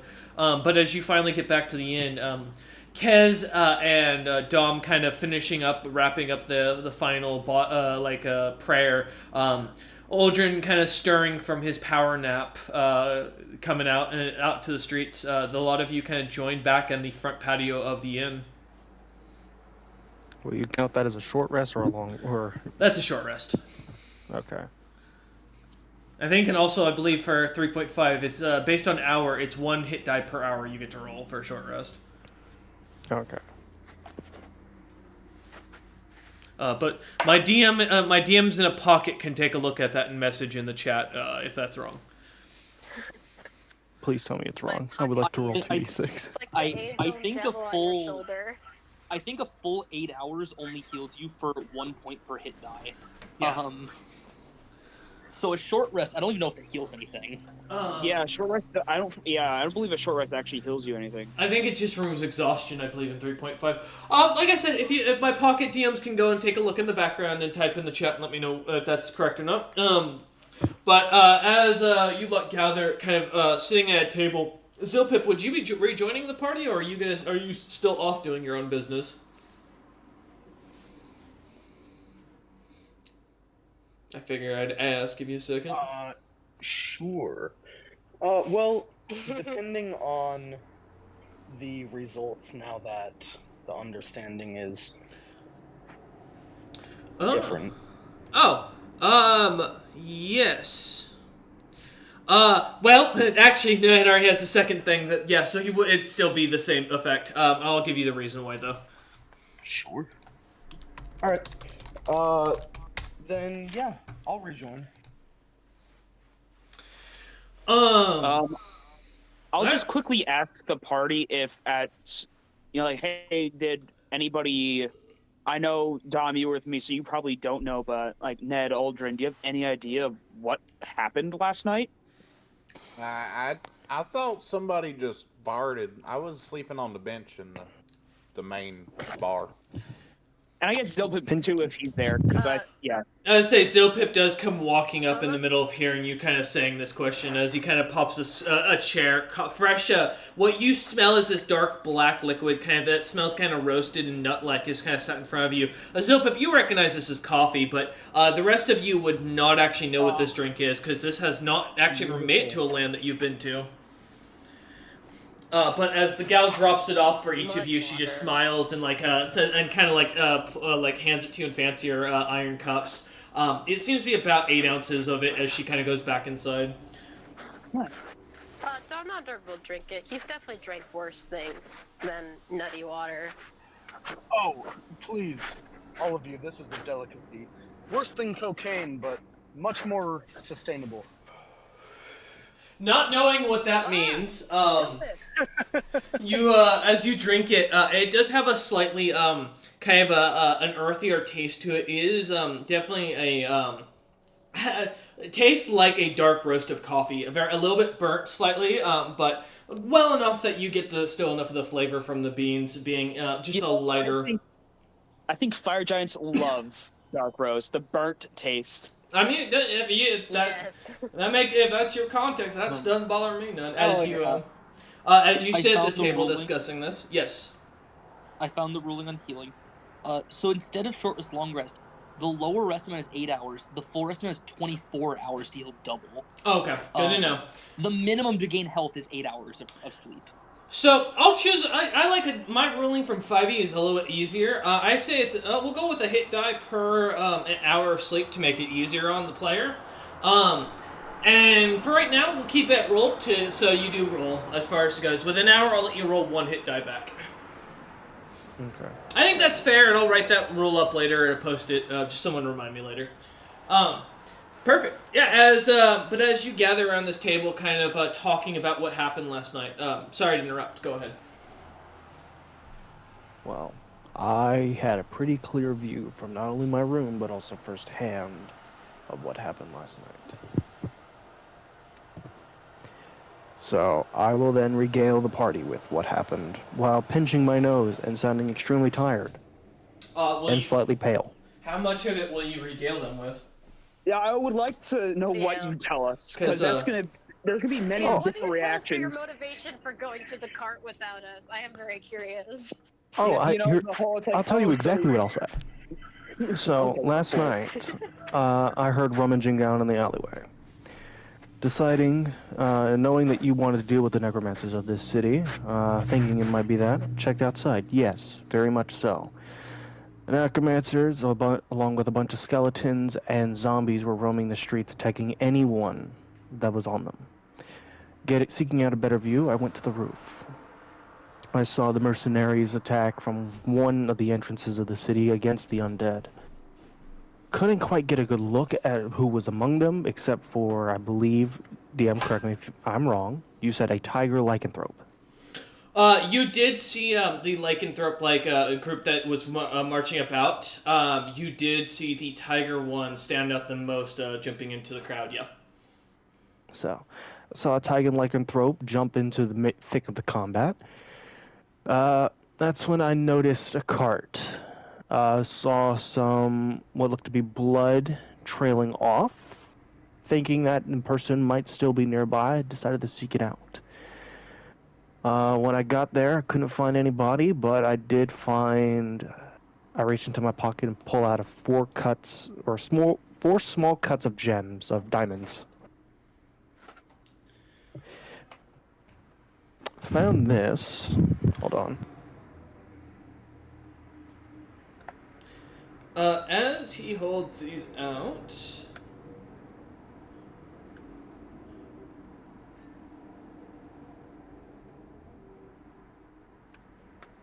I'm back.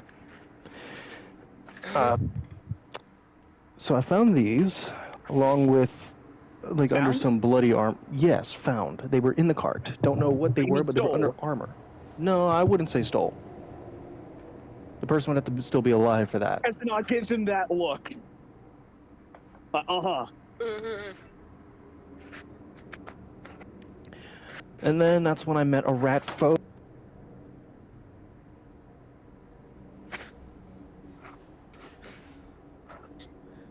That's when he met the rat folk and he got cut off. Give him a minute. Yeah. And then he chokes to death. All right. What happened? What happened after the He rat got folk? rabies from the rat. No, Uh, he's got the plague. not exactly sure. Heard magic go off. Decided to investigate, thinking it was a necromancer. I went for an attack. Unfortunately, did not make contact. After getting past him, I made it back inside. I told the innkeeper that at first light to wake me, so that I can then gather you to come and help me with what I found. Because I found a bunch of equipment that would have been very helpful for what I deemed helpful for us. Unfortunately, as Dom and I both found out, we were beaten to the cash. Got- Aldrin, is that your name? Aldrin? Yes. Please, very slowly and carefully hand me those diamonds. I very slowly, very carefully handed the diamonds. Yeah. Yeah, just say, don't listen to you, like, do what he says. As Yeah, you I don't want anything to do with those diamonds. as you hand them off, you see Zilpip handles them very cautiously. Yeah, Zilpip, what are you doing with them? Dom, would you like a scientific demonstration? Domnunder is like looking at you with like sparkles in his eyes. Like I'm sure you've seen the look when he was training with you on the ship of like excitement whenever you would get into some of these experiments or dangerous substances, and is looking at you and nods his head like, a lesson from you? I'd never say no. Uh-oh. Excellent. I am going to take these out of the highly populated area that we're in.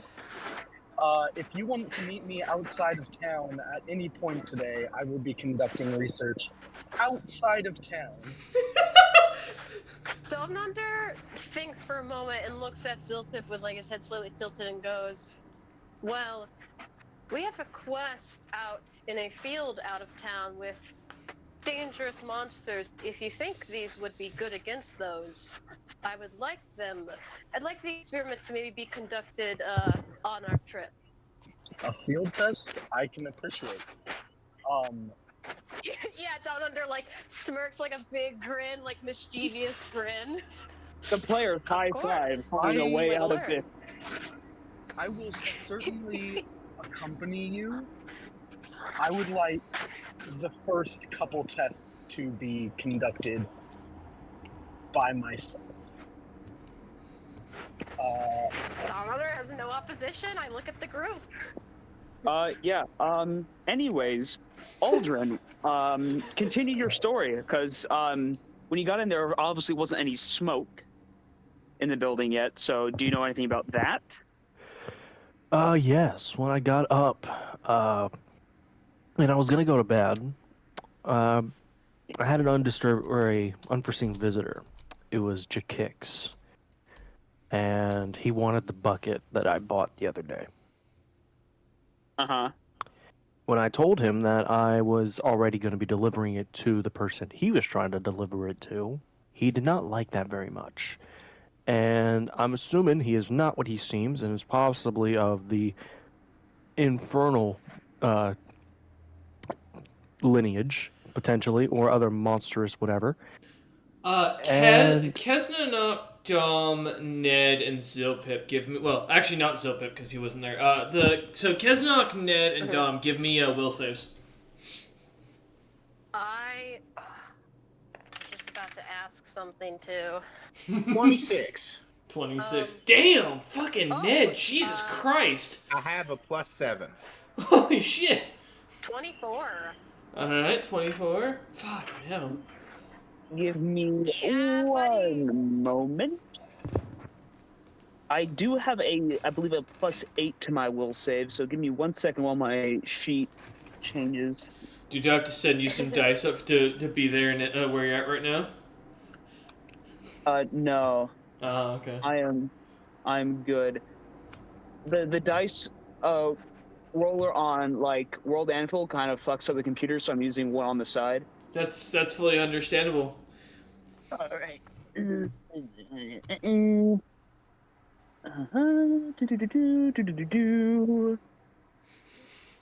Awesome. Okay, that is a. Oh, okay, that's fun. How does a nat 20 sound? For a Damn. 28. Good enough. Everyone except for Dom, you hear this and feel nothing. Dom, something about the way that Aldrin says this about Jakix kind of bothers you a little bit. You don't know why, but talking poor of the person's character seems to bug you just a slight bit. Like, I feel the need to defend Jakix, or just a general vibe of annoyance at him being mentioned? Yes, as in, like, yeah, he feels like it's as if someone's just talking crap about a close friend of yours. It seems to be kind of at the back of your head as you hear this. You see Dom look like scowl-faced angry, and then look confused, and then look upset, and, like, in a brief moment. Like, he's not saying anything, and he's not overly expressive, but anyone looking near him would just see, like, a flash of emotions, because he hates Jakix, but he also feels an urge to defend his honor, and he's just, like, having a crisis in the corner. Yo, can you not look at me like that? Don't be intense, Dom!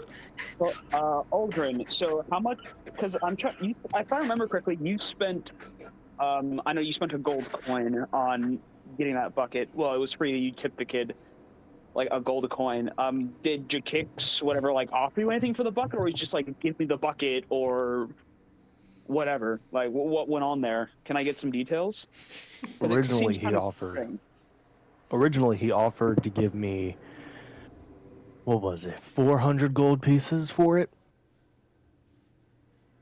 Okay. How? I know But you said that there was a job of returning it. How much was the job gonna the pay? job was going to pay 100. Or 2. Uh-huh.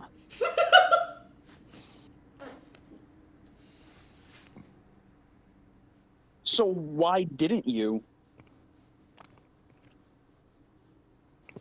Because where I come from, it's not about money, it's about the fact that where you were tasked with something, you need to get it done.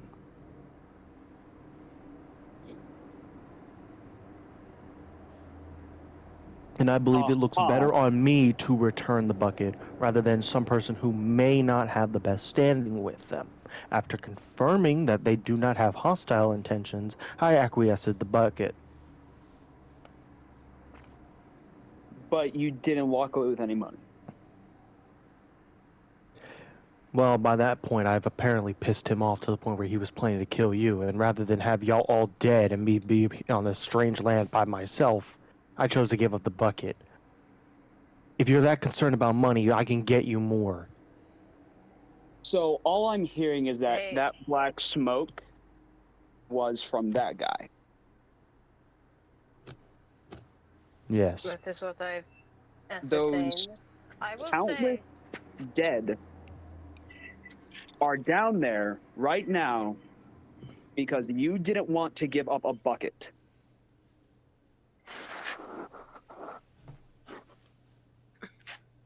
I narrow my eyes slowly to Kez. because I do not To be fair, disagree with your usually anger, they but just take the bucket and kill everybody anyway. that is a point. I've gathered nothing but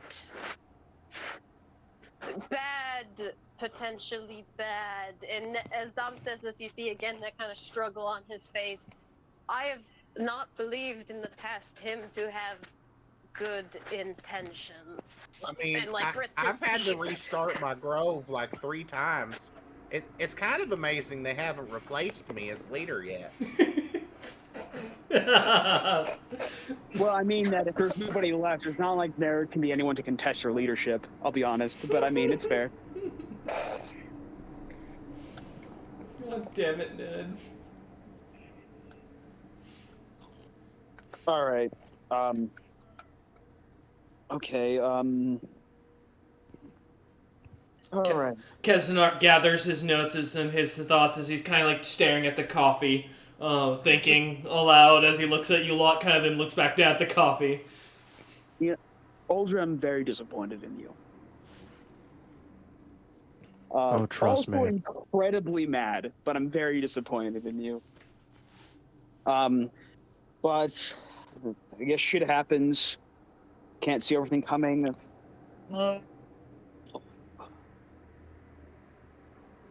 I'm going. I'm gonna leave here. I'm gonna see if the guards need any medics or people to help out with the dead. You know, before you go, can I get some healing? I am not feeling the No. best right now. Okay, fine. I But- will mention I'll look over his we neck are wound. going on a quest. Yeah, I mean, A I quest that is I know- important to us. For funding. yeah, but these dead people need my help. So kind of my number one priority. Ned, as you look over at the neck wound, Well- you can see there is a strange, a strangeness to the wound. It looks to be festering, in not seeming to show any improvement. Can I Can I request cast a heal Detect check? Poison? So, what was that, Ned? I can I'd sure like to give you a heal cast check. Detect Poison. Yeah, go. Let's see. Let me check that real quick. I Like, just added it. I don't know that I asked you to make it. Oh no, you're good. I'm just double checking the spell to make sure.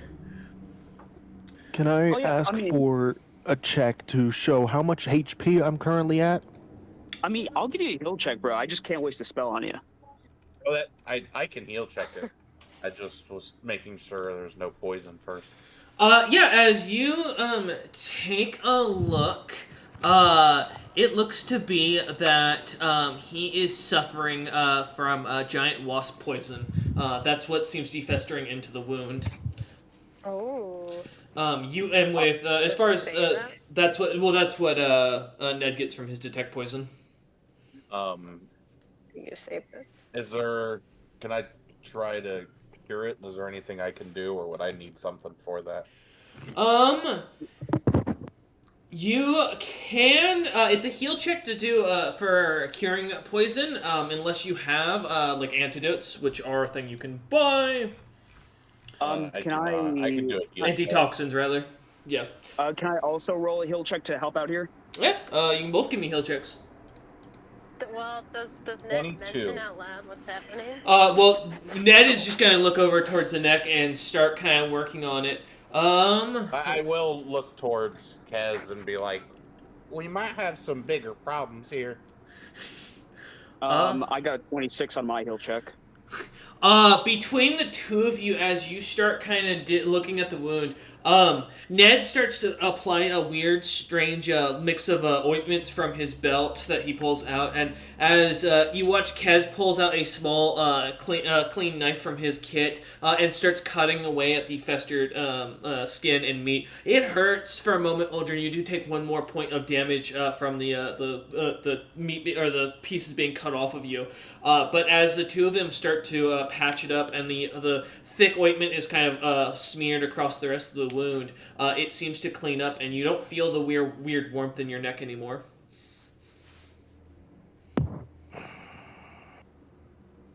So Ow. this last stuff's called beetle paste. It's pretty self-explanatory. Oh, I've heard about beetle paste. That's some good stuff right there. It'll take some of the burn out. All right. Uldren, I know last night we kind of like shook hands saying, like, hey, fresh start. We're cool with one another. And so I'm gonna try to embrace that, even so, and say, let's cool it with illegal activities like taking things from a random cart. But cool. I'll let that slide. I just helped you out, and now I'm going to go see if other people on the street need my help. I know we got a job to do. Royce, what was the time on the mission that we need to do to escort the merchants or whatever to the towns like 3 weeks up? Oh, they were expecting you guys by roughly the before the end of the week because they were heading out alongside the rest of the army. Gotcha. So end of the week. Okay, so at least that means we've got at least a few days to rest up and heal from this last endeavor. And I can do some work with taking care of the dead or dying from today and potentially next few days. Okay. What's up, Dom? I was gonna ask just because I wasn't sure. I had noticed before session there were new bounties posted in chat. Are those bounties posted in the inn? Because if Yes. so, Delnander would be looking those over. Yeah, they would be. Yeah, as you lot were talking, yes, it would be updated. Go ahead, Dom. Can I point out the very obvious quest to the party, as in place it down on the table, just point a finger on it, that mentions a bounty alive for one Jakix Morton. Yeah, as you go in, as you walk into the inn, and in a few moments come back out with a piece of paper or a piece of leather script, setting it on the ground in front of everyone, and pointing at the bounty. So, Shit, that's wild. Infernal or not, there's a lot going on here. I'll be honest. If he was able to make that smoke that killed a lot of people, I don't think we are even capable of even thinking about going up against this man right now. So I'm not. I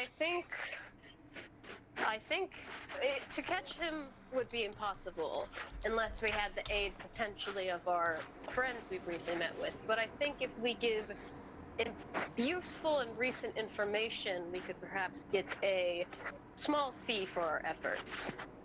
We did, after all, just very recently see the suspect, did we not? And we have information on some of his abilities and methods. All I gotta say to that is that it seems like that guy's been kind of floating around us for a while.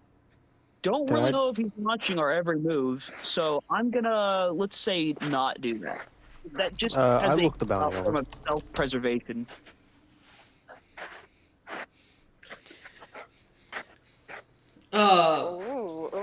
Wanted reason. There's a long list on the back of the crimes of what they're wanted for. Adultery part 2, tax evasion, tax non-evasion. What? When you try to evade taxes so badly that you end up not evading them and pissing them off because of it. I think this is the one that would stand out. Incorrect tax filing. He paid somebody else's taxes instead of his own. There you go. Yeah, paid someone else's taxes. Tax theft. Stole other people's taxes. As you read it over, it does say wanted for mentally enslaving the entire town of Night and ripping out their arcane magic permanently on the back of it. Amongst other crimes such as thievery, there's some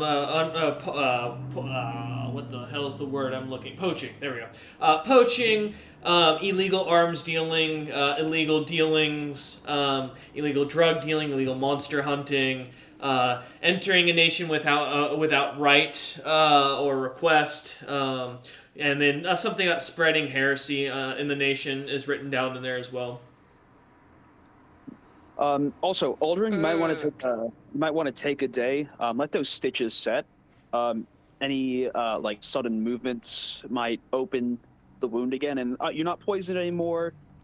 But I'd rather you not bleeding out because like you turned your head too quick. But I should let you know that. You should also, given your tango last night, change your outfit. I don't want us to keep dealing with criminal investigations because your clothes stick out. Fine, I will change my attire. Kez, just a heads up to let you know, as you are taking on the doctor type role, That's what I am. I feel the same way as I did when we got into that fight back in the Frost Giant lands, and I went down unconscious. I feel like that. Do you think you mentioned Chikix was infernal? You don't think he's tied to the figure we saw? I hate to mention it, but it's crossed my mind. I mean, I don't know of any. I know you guys described him to me, but there's no one really, at least notable in the world at this moment, that really fits that description. It might be some up and coming guy, but That was as of right directed at now, I Morgan, can't by help the you. way, that question.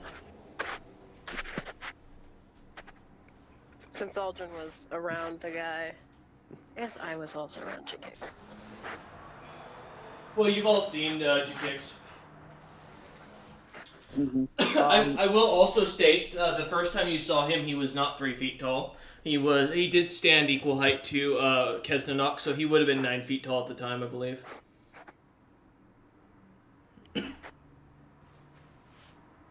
I get, the Pix does seem like a very strange character. I think we might not be able to do anything against him right now, nor do I have interest in trying to stop him at the moment. I think we should kind of just try to stay away and avoid him as much as we can for the time being. Is I will say, still in the conversation? Zilpip's still sitting there listening in on all this. I will say, Aldrin is looking like slightly tipsy.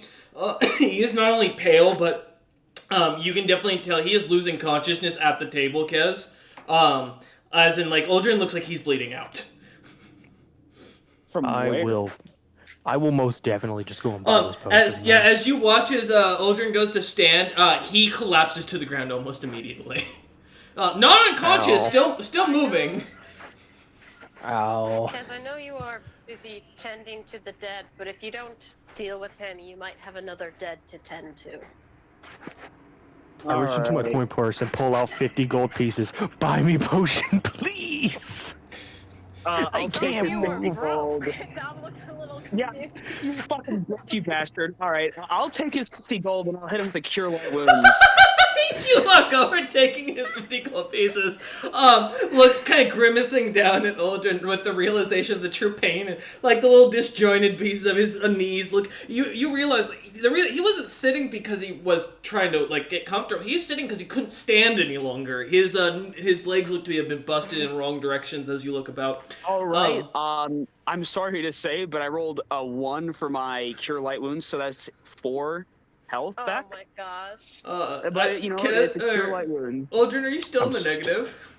Yes, at -2, thank you. Aldrin, you as you look up, you see the light starting to kind of fade slightly as Kez tries to hits you with some warm light. You feel a few of the bones resetting, and the pain starts to cause you to slightly feel the unconsciousness trying to pull at you. But as you manage to hold strong, you look up at Kesnok as you grind your teeth through the pain. Still right. feeling yourself kind of coming in and out of it. The things I do to fix my debt. Hey, don't worry, bro. I mean, I don't know what came over me. I was distracted. Don't worry, I got 1 spell slot left for you. Listen, you've kind of got on my nerves, but I ain't gonna let someone die, all right? So I'll hit him with another. All right. Hit him with that cure wounds. So that is healing him for another 6 health. And Aldrin, as you feel the warmth around across your body, their bones connecting back into place, a little bit of feeling the slight tinglingness in your arms and your toes kind of dissipating as it just goes back to being cold. As soon as you feel your body start to rejuvenate back from the death's door, you go unconscious. The adrenaline finally dropping as he starts snoring loudly, sleeping. As you say that, you hear the loud snore, yeah. Dom, looks like I got myself a payday. I am glad you have paid for your efforts. I will- do think. I will mention real quick, as Dom and Kaz, Ned, as you look over, you do notice Aldrin has a fat coin purse, and I mean it is like the size of his hip. Like it is thick. You know what? I'm not that bad of a person to, steal from him, but I will acknowledge his absolute lie about how poor he was. I will say, in the future. you both do notice, all of you do notice, his sack is bigger than it was last night. Is there more than a handful? Oh yeah. I will put a handful in my donation bucket. As you reach it, you pull out 100 silver pieces in your hand as you drop them into your bucket. As they just clatter in, it doesn't even make a small dent into his coin purse. I think that is just punishment. We've got a donation, and he paid for his healing fee. All right. But yeah, sorry, go Dom. Yeah, you were trying to say something to Zilpip. I would say he's gonna look at Zilpip as this is happening and go, knowing you, I assume you were a witness to some degree of this last night.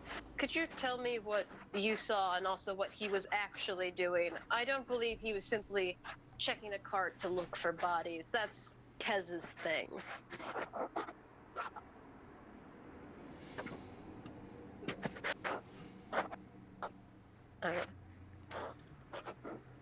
Zilpip kind of looks up at you, kind of acknowledging you for a moment, but then looks back down as he goes back to what he was working on as he kind of twists some paper together and seems to be working on a light contraption in the background. I.e., the player is currently busy doing something. Yeah. I would say Wolf could just PM me or type what's said. I'm not in a rush. I just I mean, hey, listen. At worst, at best, he was stealing from a still living merchant who just left his goods on the street while he went to go do something. At worst, he was stealing from a dead man. Yeah. I will say this. I will say this if Wolf can hear me. If Wolf can hear me, I will say this. The better question is, are you a narc? I mean, he has a really great bond with Dom, and I don't know if he has that with Aldrin. Just throwing that out there. Yeah, I don't know, man. If he knows. Also, the love of his life, Kezanock is worried about the situation, bro. I don't know if you really got that. Hunter, why are you propagating that? I thought you didn't want this. Listen, I don't want that, but if I could use that in fighting Caleb for his... Hunter wants it. Okay. So that's how it's going to be. Guess what? If Wolf is a narc, I won't help him. I say, first off, Wolf won't snitch. But that's on him when he decides. My offer is still out there if he's still willing to take it. Zilpip kind of... So, I've got my answer. I've got the answer. Zilpip kind of looks up at you, Dom, and as he kind of smiles, he goes, it rained. I ate a wet popcorn. It was a muddy night. Some undead walked about the street, but nothing really that interesting. As he goes back to playing with the, kind of moving about some pieces of little mechanical bits that you're not really sure what they are, as he seems to be kind of working on some sort of contraption. So I think Dumbnonder takes that as a Zilpip's too cool to care about Aldrin almost dying last night. Accepts that as a valid answer for Zilpip, and we'll just address the party and go. If we're going to wait a few days to prep before we escort the people and field test these diamonds, we should stock up. Aldrin, when he's conscious, can clearly buy his own clothes, and we need to buy equipment. These creatures, as the lady told us, will prove a great threat. I think we should equip ourselves with thicker clothing and perhaps items we can use to keep them at a distance. Sticks or spears, any equipment that will aid us. I know most creatures tend to fear fire unless they are resistant to it. If they're primitive, if we wield long torches, that might scare them off, especially if they're nocturnal, and seems to be like recalling his experience being out in the wilderness and using like campfire to scare like creatures and stuff. If these creatures are subterranean, I can't imagine their sight would be that good either, but I don't know. I guess we could also read up on creatures of the area. That was my idea, exactly.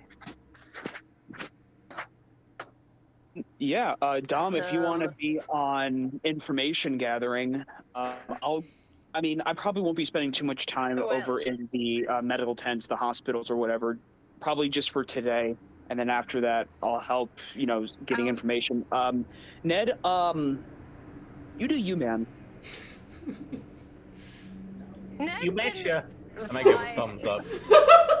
Out of Just walk character- off. out of character, what are your guys' intelligence scores? Because I am just wondering if I'm the best person for this or not. Listen, I have a 10. I am the most averagely intelligent Okay. person. And I imagine Ned is 14. not going to be better than that. Oh. I wasn't asking. I mean, Zilpip, if you want to come with, buddy, by all means. But it was directed at the party. Do I have the highest intelligence score of the party? No, Zilpip does. Not including Zilpip. Oh, okay. I mean, yeah, probably. I don't know. What's your score? Intelligence isn't exactly where I'm trying to go. My So highest you are the is- scout guy. Yeah, but my intelligence is matching my dex, which is 15. Yeah. I'm definitely, considering you're unconscious and borderline dying, I'm definitely the best person to send to the library, though. So, Domnander will accept that he's on book duty. Alright. Also, Domnander will throw out there that if we're going on however long the trip is to get the settlers to the city, we'll be camping overnight, so we also need to make sure we buy rations and all that good stuff out of character in case we forget. Yeah, for sure. I mean, I assume we'll be fed by the company. I guess we could always ask them if food is going to be included or if we need to provide it ourselves. They might not provide it to us as escorts, but we can check. I guess we'll figure it out. While I'm also doing my medical services, whoever I'm treating or the people that I'm near when performing rites, maybe I can ask them about the area that we're going to. Yeah. As you lot start to split up, Aldrin is dragged inside and laid across one of the benches. Assuming the innkeeper, assuming that he's dead, she just kind of leaves him there as you lot kind of dissipate into the roads. No, I'll let her know that he's alive. Oh, okay. He's unconscious, blood loss. I patched him up. He's good. Maybe just throw a blanket overhead. Don't cover his head. They might think he's dead. But he's alive. She looks at you and nods and goes, "Oh, so don't cover him." Okay. She just kind of leaves him set off to the side on one of the benches as he continues snoring away. As you lot start to kind of split up. Dom, as you head towards the center of town looking for some sort of library, we'll start with you. You find 4 buildings towards the Noble District that catch your attention that seem to be large, look to have people walking about that seem to be talking and holding books, And they look to be very well educated, as many of them seem to wear those things with like the what do you call them? Like a spyglass on their eyes. Monocle. Yeah, like a monocle of sort. You see these lots seeming to walk about. The four buildings that you catch, the first one you read, or each of them, three of them have large iron gates and seem to be kind of stacked next to each other.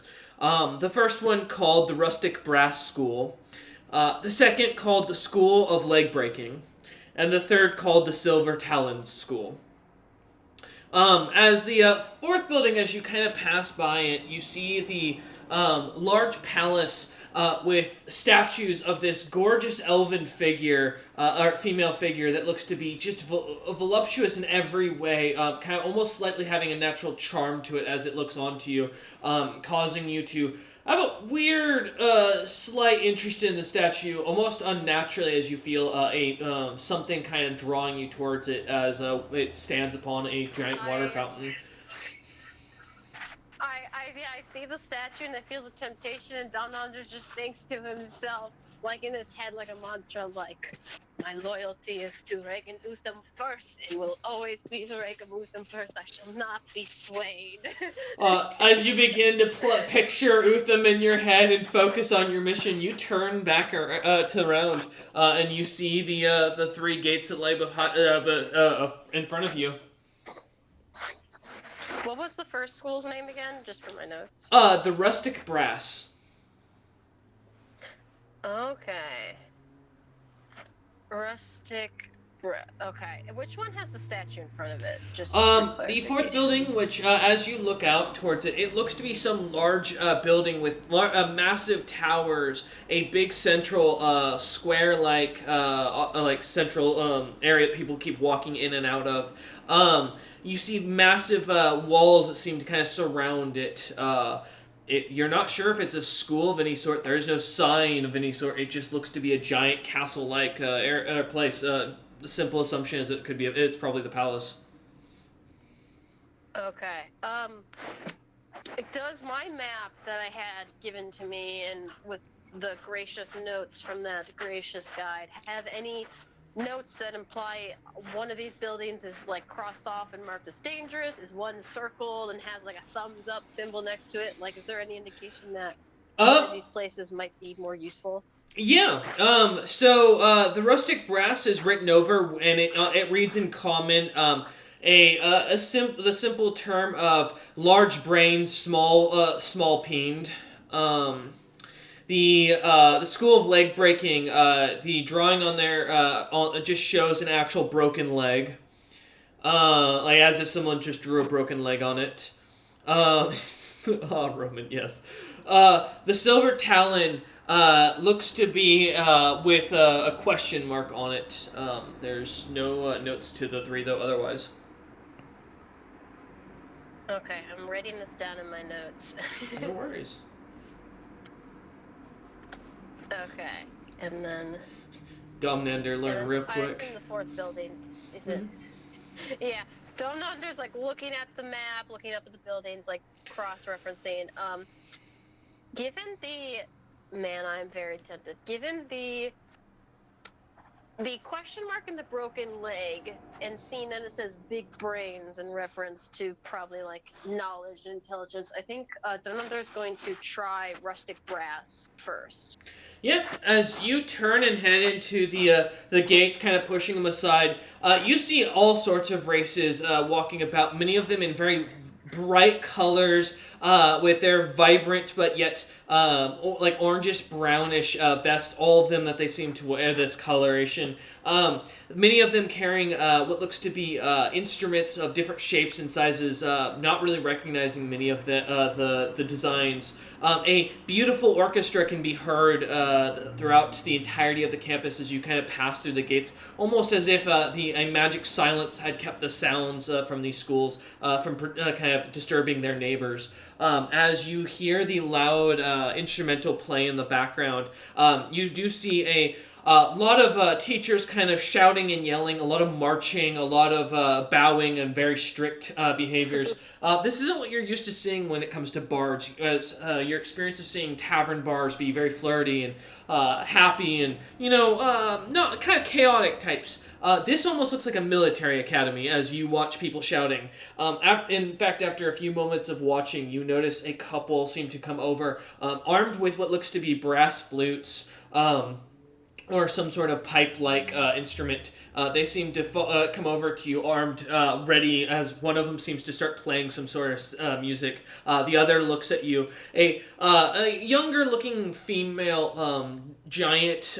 She looks to be a storm giant, though, about roughly Kesdenok's height. Long, flowing blue hair that seems to kind of drift over her shoulders. She kind of looks up at you with a very strong build to her as she looks up, kind of glaringly. Her sharp blue eyes kind of piercing up as she glares with anger. And what can I do for you, sir? You can tell clearly she is... a giant? She is a storm giant that is about Kesdenok's height, yep. Yep, okay. So approaches and just, like, asks him rudely, like, what did he say? What can I do for you, sir? Mm-hmm. I think Donunder's just gonna kind of regard her with a bit, not like visible confusion, but a bit of like a, almost like a studying look, like he's clearly taking in something he's not processed before, but we'll just go, I'm in need of research for one of my missions. I was wondering if there is a library here that I might have access to. My map suggested this would be a good place to go. Well, this is a school. Of course there's going to be a library, sir. You just have to be a student that's attending here.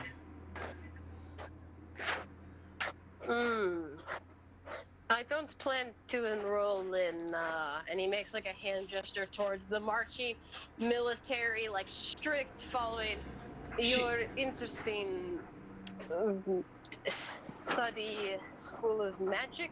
Wait a minute. Here.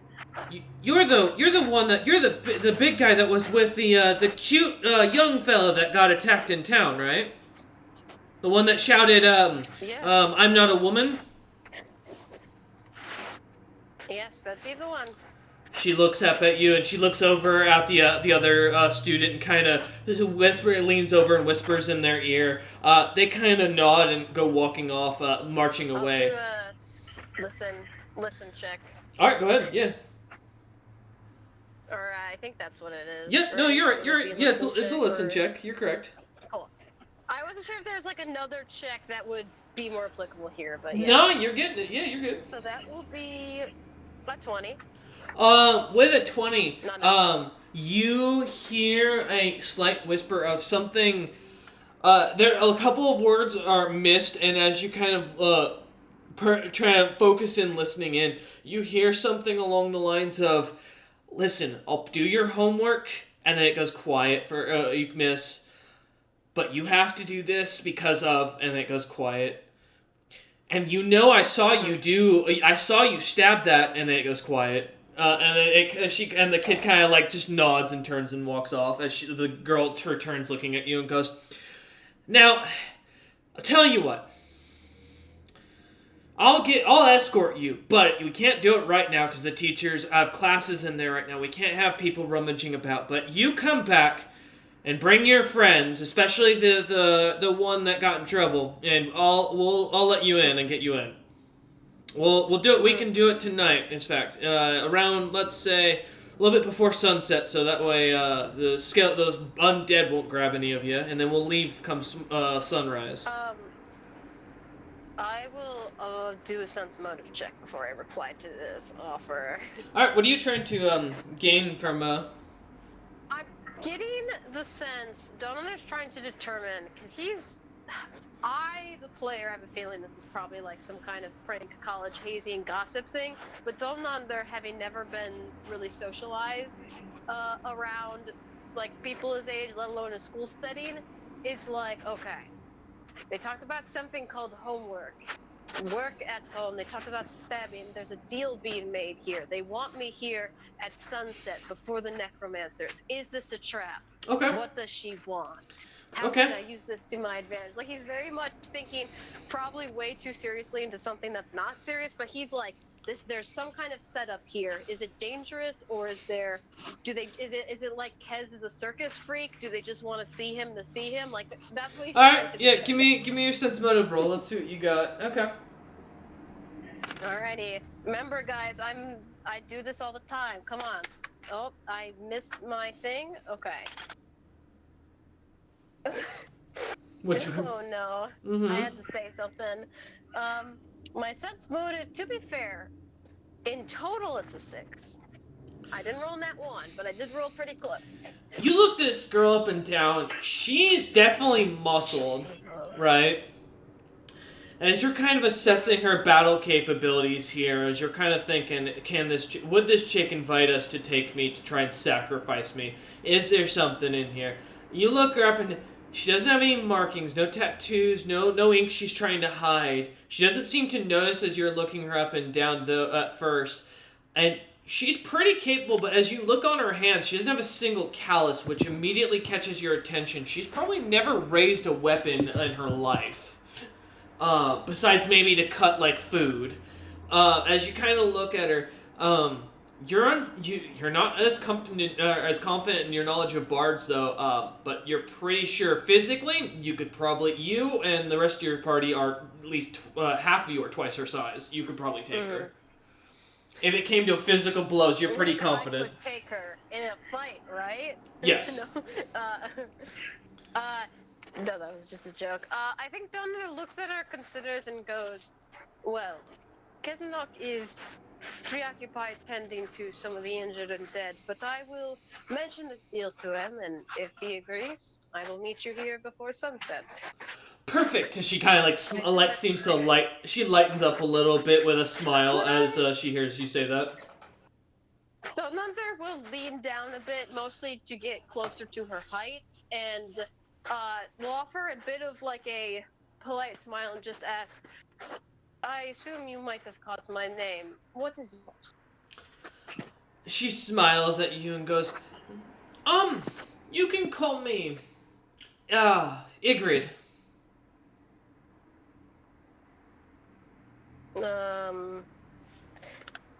Is it spelled as it sounds? Igrid? Correct. I don't know why, but I thought you were going to say, yeah. no, I won't call you that. No!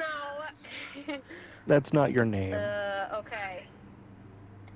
So he will, get her name, kind of nod to himself, like memorizing that information, and will, given he has no other reason to be here, give one last look to the military bards, and we'll head out to investigate the Silver Talons building next. Yep, as you head out, we'll come back to you in a moment. Kez, you find yourself running down the street towards the main T-junction of the city. You see where there are tents kind of set up, guards standing outside. As they seem to be bringing in bodies, a few priests who from other religions kind of seem to be walking among the lines. One of the guards, you kind of recognize as a dragonkin that you had seen get into some what looked to be some light trouble the other day, a little bit before you had kind of blown up. My episode. Yeah, seeing them down the street getting in trouble. You remember seeing him, he looked like he was in heavier armor then at the time. But as he looks to be a little bit lighter armed now and looks to have been either demoted or maybe this is his summer armor, you're unsure. He kind of looks over or walks over to you and smiles and goes, yeah, do you need assistance, citizen? Actually, I'm here to see if, the town needs any assistance with the events of last night. Any healing, rites for the dead? I'm you're a priest. Yeah, I'm a priest. He nods. He goes, no, I understand. Feel free. Please come with me. And he kind of guides you into it. We don't have any dead. Well, rather, sorry, rather living. Only dead in here at this point. As you see him stuttering a little bit as he enters into the tent, seeing the numerous bodies stacked. You'd guess maybe 6 deep and almost 7 or 8 stacked high, wrapped in sheets. He kind of looks at it and goes, many of them, unfortunately, did not make it. Fortunately? Unfortunately. Oh, okay. Sorry. Sorry, Russ. He cut out a little bit. I was like, No, you're good. Fortunately, they died. I'm like, what? That'd be a ballsy guard to lure you in here and then tell you, yeah.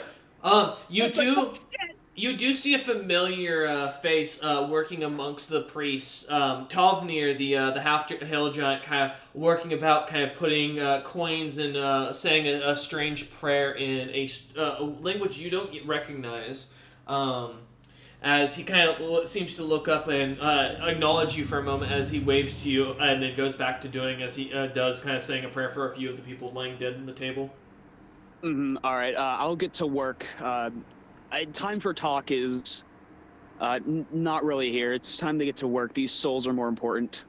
Yeah, as you go amongst the bodies, beginning your prayers and kind of sending them off to their afterlife, you start to see, again, having a strange something in your eye starts to kind of twitch, and you start to see strange visions of the Tovnir in front of you with a blade and blood all over it, and something. Your stomach starts to feel weird, but as soon as it comes, it disappears once again. Can I look more into that vision? Is it more of Tovmir being more like aggressive as an attacker, or more of like a defender? He seems to be standing in front of you, like knife kind of in front of him slightly. His face slightly twisted, with a slight grin to it. As he looks at you, you can see a little bit of blood dripping from the blade. He is standing like straight facing you, legs kind of slightly apart. It looks like he's in a combat pose from what you can tell. The blood, as you look about, there's no blood on him, but as you see others, you kind of look about the rest of the area behind him. There look to be 2 other priests that you recognize as some of the others working in the same tent. Okay, so this man is, if my visions are prophecies of the near future, this is a man to be worried about, and I'll probably be talking to my party about what I've been seeing while giving these rites. As you kind of watch to see it, looking to see any knife in the room, to kind of keeping an eye on everything to see any reason that this would show this future about to happen. You continue to watch then. All right, we'll come back to you in a minute. Aldrin, you're passed out, so you're the easy one. Ned, what are you going off on your own mission to do? Man's gonna have a Snow White type of episode, just singing birds. I would like to walk around the town and listen, see if maybe I hear any conversations that might indicate where any necromancers or anything interesting could be found. All right, let's get a listen check. Let's see what you got. Oh, no. 14. 14. All right. Two squirrels are talking about necromancers. I was gonna say, if it changes anything, I would also speak with animals to communicate with any that might have seen anything. Did you hear about as risen tonight the dead? As you start kind of walking up and down the street, kind of following after Kez, but dipping into one of the alleyways to kind of hide in between the shadows, you start to hear a couple of conversations. Something of a couple of giant merchants that look to be talking amongst each other. One of them whispering about the latest week's pie at this this inn. That you missed the name of the inn, being made of the most delicious pigeon they've ever had. The other talking about something about a glass window that broke about a week ago due to a rock that some kid threw, trying to steal a weird potion from his shop. Sorry, the gift caught me off guard. I just looked over as I was saying this. But as you continue walking about, you hear a couple of snow dwarves talking about a group or some group of pirates expected to be coming into town here in the near future. One of them kind of whispers the name, and as you're kind of trying to listen in and kind of lean a little closer to hear him, you catch something about Blackbone Og or something of the sort. It could be something else, but as it's kind of mumbled. But you catch Blackbone Og as they seem to be talking about this. One other seems the last group that you kind of pass by as you're walking through the town. You hear a couple of guards comment something about a hunt being done by giant dragon-like creatures made of strange tentacles and other fleshy weird bits that as they try to describe it sounds so horrifying that it almost kind of makes you want to Ralph at the description of it as you hear the other guard completely just lose his lunch or his breakfast rather. But as you kind of continue through, the last thing you catch is you hear as a couple of cows kind of in a stable seem to be talking to one another. One seems to mention are saying, "Did you see that weird creature in the robes with the bone staff trying to run away from the short man with the white hair?" And the other going, "No, but I saw a bunch of skeletons going into a hole over there. I don't know what they're doing down there, but they disappeared before sun." But as you head back towards the inn where you'd come from, is there anything you want to do with that information? Could I take a way towards the end that would pass in the direction of the hole they're talking about? Yeah, as you kind of head down the road, the cow's not kind of seeming to notice you and say hi to you as they moo at you. Though not trying to let them know that you can hear them. You kind of pass by, I imagine side glancing, trying to avoid eye contact. If they moo at me to say hello, I will say hello back. Oh, okay. As you turn to say hello, the cows kind of look at you in a little bit of shock as they kind of stand a bit more straight. And they seem to start whispering amongst each other, saying they can understand us. That one can know. It can speak our language. I mean, we must kill it. No, it must become the one that we whisper through. It must become our representative when we take over the world. As you kind of pass by. As you kind of see where the hole they're mentioning, you see a little dark stair or ramp down into a cobbled walkway underneath a building that from the main street doesn't seem to lead or wouldn't be visible in the slightest, but as you kind of follow it down, a set basement-like area seems to kind of open up as a kind of almost open shed-like area down below. Though as you look about, you notice a little wooden door that seems to be clearly lit by a lamp set off to the side, slightly ajar.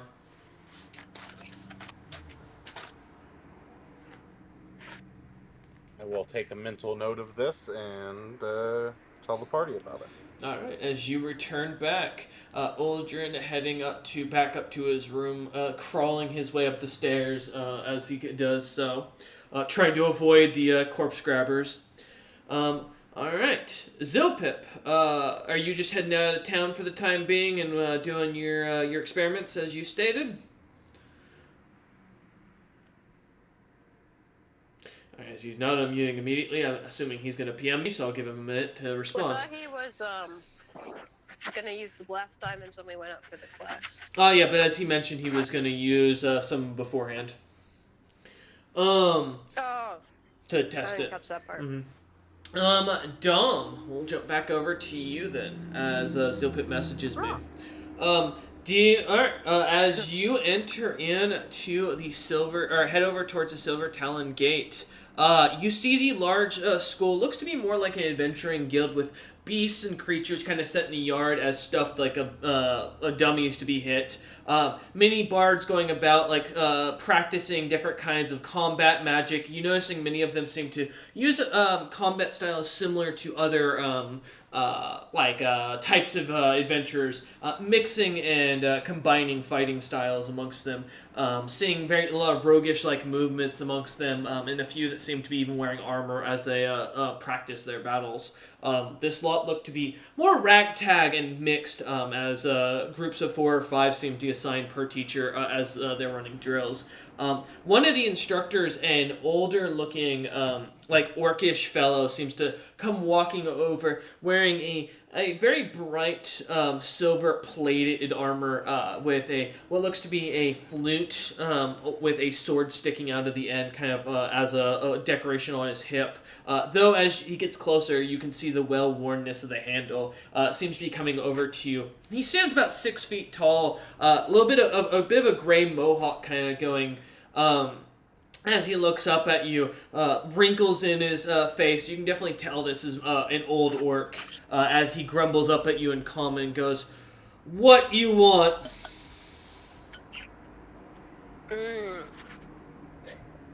Oh boy.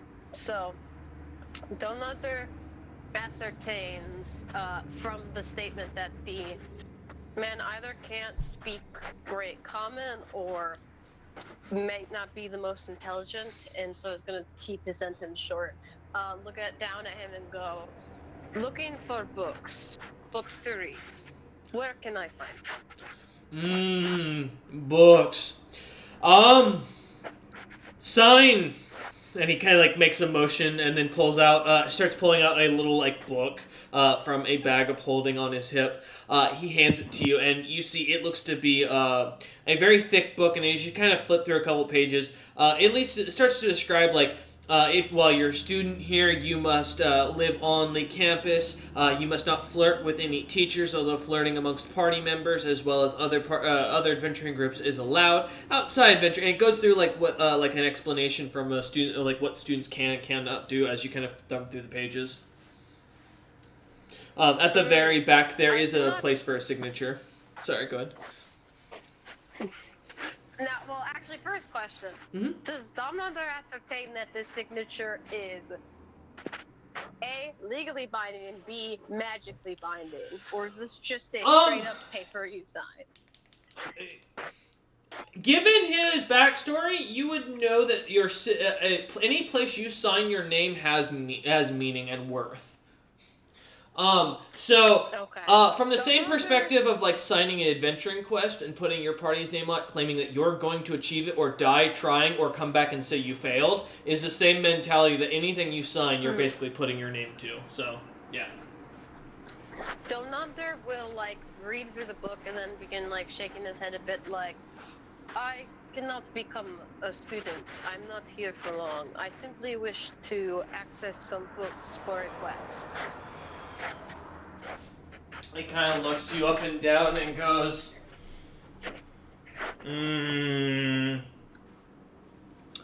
no sign, no enter. Not even gold. And he just kind of looks at you with his brows kind of furrow and the wrinkles kind of start to lean over, covering his eyes. If I need to. I'll roll diplomacy if I need to. Feel free. Alright. What's my most charming looking dice? I'm gonna break out the shiny ones, guys.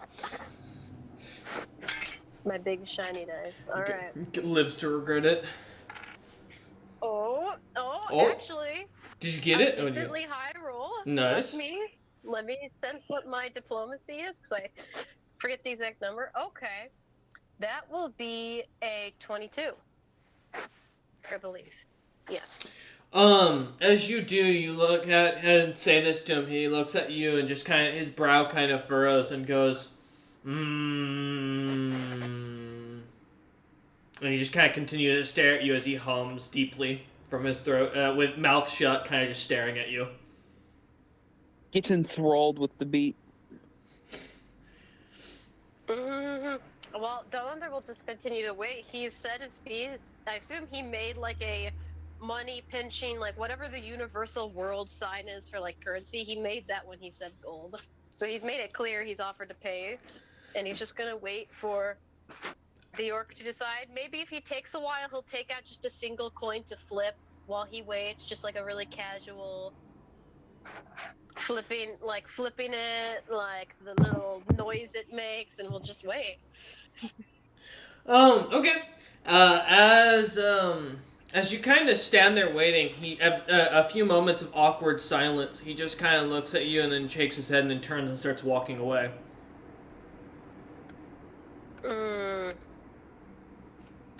So am I getting? I don't know how it is in Utham's city, but I assume in Utham's place, any libraries would have been like publicly accessible. Right, Justin? Correct me if I'm wrong. His palace wouldn't have been. However, there were public books available.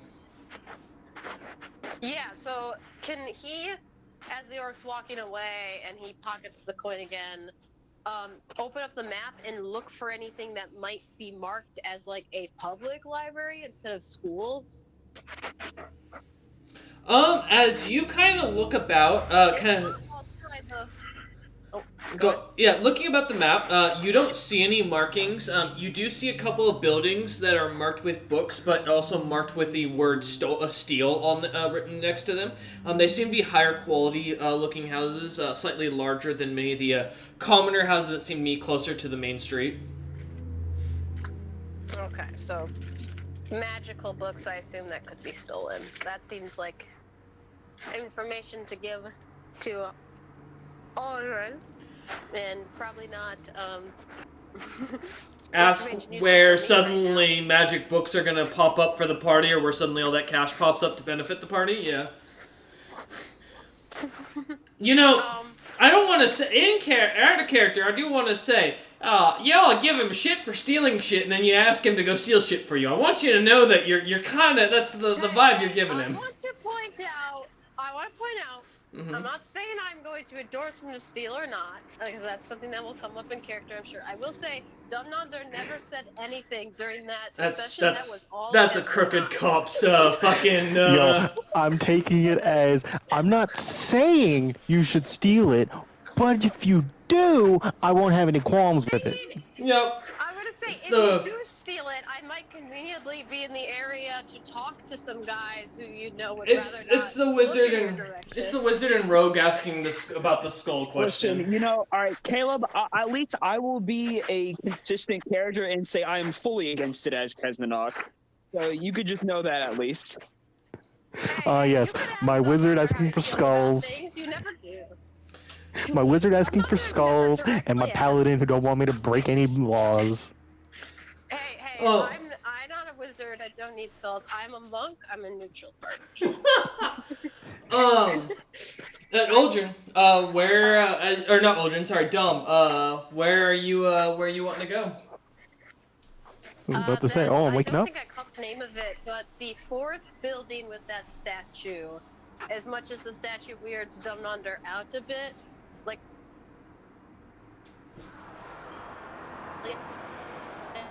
the broken leg school gives me the impression it is a martial-based school, and I will not find a great book. Mm-hmm. I might be able to speak to a student who knows something about the creatures, but Dumnonder is gonna make the guess that like this is probably combat-oriented.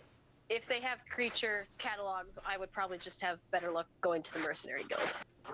Yep. Okay, so you are going to the Mercenary Guild, or Mercenary Quarters, rather than the Palace? No, I'll go to the place with the statue first. Okay. That's just his backup plan. He's like got a list of places he's checking off in his mind. Because I imagine he has all day to kind of do this. As you turn and head... And I imagine I took the cart. Yeah, I don't know who would have taken the cart on that. I know it wasn't Ned. Kez didn't need it, and Uldren didn't take it, so I guess, yeah. Yeah, so if I'm the only one traveling across the city, I don't imagine they argued against it. I will say, Dom, taking the cart, as you do, kind of coming back out, you would notice something as you're kind of walking about. You notice there's a small mark on the back of it. that is just as it kind of catches your eye. It looks to be like a circular, like inner eye, like design, or like someone drew in the what do you call it? The iris. But it seems to have like squiggles coming off the bottom of the eye, like tentacle-like squiggles, if you will. As you kind of look about the cart. Hang on, I'm writing this down. Did I see this mark at all on my map? Like, does this look like a thief-type mark that might mean something like, this is a wagon to hit, this is a wagon to supervise? Like, does this look like a thief-type mark, or does this look like a culty type, maybe necromancer mark? Give me a knowledge arcana. Okay, I wasn't sure if I saw it on the map, I'm assuming. You did not see it on the map. Ominous. You did not. Yep. There's no similar symbol on the map at all. Well, it could have gotten better, could have gotten worse. Let me see what my arcana is. I forgot where I put it on here. Only an 11. 11. It isn't that bad. It's hard to tell as you look at this. You're sure it's an arcane magic. As you can kind of look at it and kind of go to rub at it, it doesn't seem to rub away. It looks to be a proper like arcane like mark, but you don't recognize the spell in the slightest, or what this is. Is he able to? Oh shit! I actually don't know if I have like a dagger or a sharp object on me. I have to double check. Would I be able to, like, using my nails and stuff, try to like scratch into it? Like, does it appear like if I cut into the wood, this would maybe disrupt it, or does it seem like a magic, almost like a rune that's kind of magically painted on, or is this like a physically carved? As you kind of feel over it, it looks to be stuck on there as if it's like magically put there. And it will be dispelled whenever the spell is either dispelled or someone pulls off that piece of wood. As he's inspecting it, he's going to kind of like glance around his peripherals and look. Would I have any sense of what school I might have gotten? Like, this wasn't here when I left, and I would obviously have come, like, approached the cart kind of in a similar way each time I left. Did this appear potentially when I was at the Bard School, or does this seem new to here? Like, do you recall that information? You don't remember if it was here prior. Well, you know what? Give me an intelligence check. Oh boy, let's go. Not my highest stat. Let me check. That will be a 15 total. 15. As you think back, you remember seeing that same mark being there when you had left the inn earlier and split off from the group, but it was not there before. You're 100% sure it was not there before you guys arrived at the city, because you checked over the cart when you guys landed. So at some point between landing and getting to the inn the night before, this got there. Okay. And this doesn't, because Dunander would have probably known in his time spent there, does not seem like any magic of Zilpip's. Like, it doesn't have any energy that would make him think, maybe Zilpip put it on here Could for be. some reason. This seems like a foreign signature. Could be? Yeah, it could be.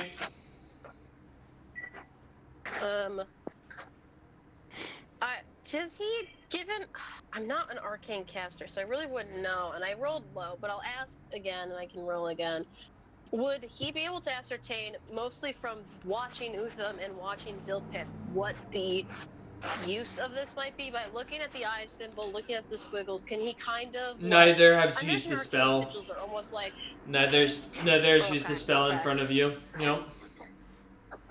Utham wouldn't have this spell for any reason, and Zilpip has not used this spell so far in front of you guys in the slightest. Okay, and I assume it's not like languages where like similar words have the similar like root. Like I imagine it's completely new. Yeah. Damn, I tried to finagle it, guys. I really did. I guess Dunander will hesitantly still use the cart because I think it would take me enough time to get across town that I might be stuck out of dark. But he is going to like, he's in like survival mode where like if he senses any magic, hears any weird sounds, feels the car move in a weird way, he's immediately gonna bail and do like a safety roll out of there. Like he's expecting the cart to fucking explode Yeah. at some point, and he's. I'll give this to you without rolling for it because of the paranoia. You do the entire time you're driving the cart feel like you're being watched. Okay. Yeah, that was, gonna be honest, that was my guess, but Dumb Under's kind of prepared for the worst. It feels like there's a giant eye on you, if you will, you know? Man, wow, I wonder why that's the case. No reason.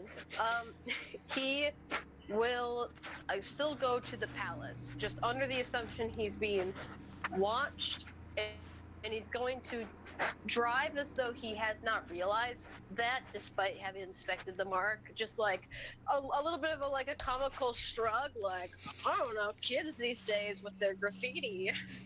Okay. And where you're heading? I think a bluff check is needed to make it seem like he's completely oblivious and dumb. Nope. When it comes to graffiti, they do say beauty's in the eye of the beholder. It's true. It's true. Wait a second, beholder. Robert, Wait a second. your character did this. As I'm on to you, beholder. so you said you're going back to the inn or the palace? Because you said you saw the building with the fountain. Yeah. Good. Yeah, I would say it depends how much time I have left, because Domlander would know how much time it took him to get from the end to here. If there's not a lot of time left, it's about a 3-hour ride back to the inn. Yeah. What time is it? Roughly at this point, it's gonna be it'd be roughly around mid afternoon, I'd say, maybe closer to noon. So like between 12 to 1ish. Okay, we've got a couple of days of downtime, so I think Domnander kind of sees us getting dark, or like will get dark by the time he's back in his life. This isn't worth it, and I will, because I believe it's in the same direction of the inn, head towards the guild. Okay. And maybe like give the wolf a few pats and try to like encourage it to move just a little bit faster. But I'm not gonna like kick it or whip the reins or anything crazy. Now, to be specific, Just you mean like the Adventurers Guild that you stopped by? Yeah, Okay. yeah. The one that I believe is the same one they might have also taken the weapons to, although that isn't my reason for going. Oh, that's so the mercenary quarters. I got you. Okay. Yeah. Oh wait, no. Is it? Which one was next to the inn? I actually can't remember. It was one of them. So there were 2 adventuring guilds next to the inn that were next door, facing each other, and then there was the mercenary quarters that was about another hour from the inn. Okay, so yeah, it is the Adventuring Guild. Sorry, I thought the Mercenaries Guild was like down the road. Yeah, it would be the Adventuring Guild. Okay. Yeah, as you head back, we'll come back to you in a moment as you and Ned kind of run into each other up at the coming in front of the inn. We'll come back to you in a moment. Kez, as you continue working on kind of finishing up your prayers, you watch as a couple more guards seem to kind of come in. One of them you catch the attention and immediately recognize as having the same knife that you recognize the handle from your vision. As you see him kind of walk in, you notice he's also wearing a darker under clothing than the other guards. Not a similar uniform. It seems to be almost like peasant clothing. As he kind of stands guard off to one side, seemingly eyeing up a few of the bodies, but otherwise seeming to kind of stay at his post in the corner. I'll go up to one of the other guards that isn't that guy and just be like, hey, forgive me if I'm just being paranoid, but that guard looks a little off to me, don't you think? This is just a peace of mind. I know we were dealing with, necromancers last night. I'm just a little on edge. The young dragonkin kind of looks at you and goes, "Oh yeah, he's part of the corpse reapers or corpse finders or corpse stealers. I don't know. It's a mercenary guild. They're staying in the mercenary quarters. They're helping out with guard duty. There's a few of them." Oh, okay. Thank you. Once again, I apologize for my paranoia.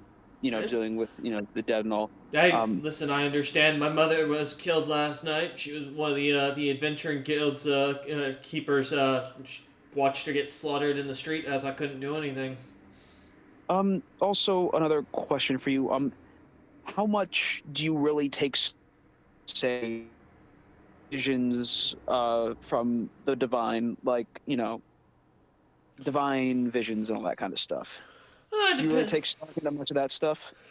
I mean, I'm not a religious man myself. That's why I moved here and staying with my family back in Dragon's Crown. I like the freedom to believe in whatever I want to. There's a few churches though here that are recognized to have respectable positions here that deal in that sort of thing. But they stand in the Palace District. You gotta have a big fucking title to get into there. Otherwise, most of the folks around here, I mean, you got a better chance trying to convince the mercenaries as far as that goes. Maybe some of them come from lands where religion matters. Gotcha. So, I mean, I might as well just tell you since you're here, but I'll start like trying to keep my voice down. It's like, as I was, performing the rites for these folk, I was getting visions from about that guy over there, pointing to Big T, and not pointing, but more nudging, because I feel like a pointing would be a lot more visible. But it's like that man over there was in my visions with a bloodied knife. That knife that I saw belonging to the guard. I was seeing things after a rough night, or this could be something that my god is trying to inform me. I don't know if I can really do anything right now, and even if I wanted to, I don't know how the city deals with these kind of things. I mean, this is a whole like future crime potential. The guard kind of minority report kind of stuff. The guard kind of nods and goes, "I don't know what Minority Report is." Yeah, me neither. That was just something that I guess was just divined on me just now as well.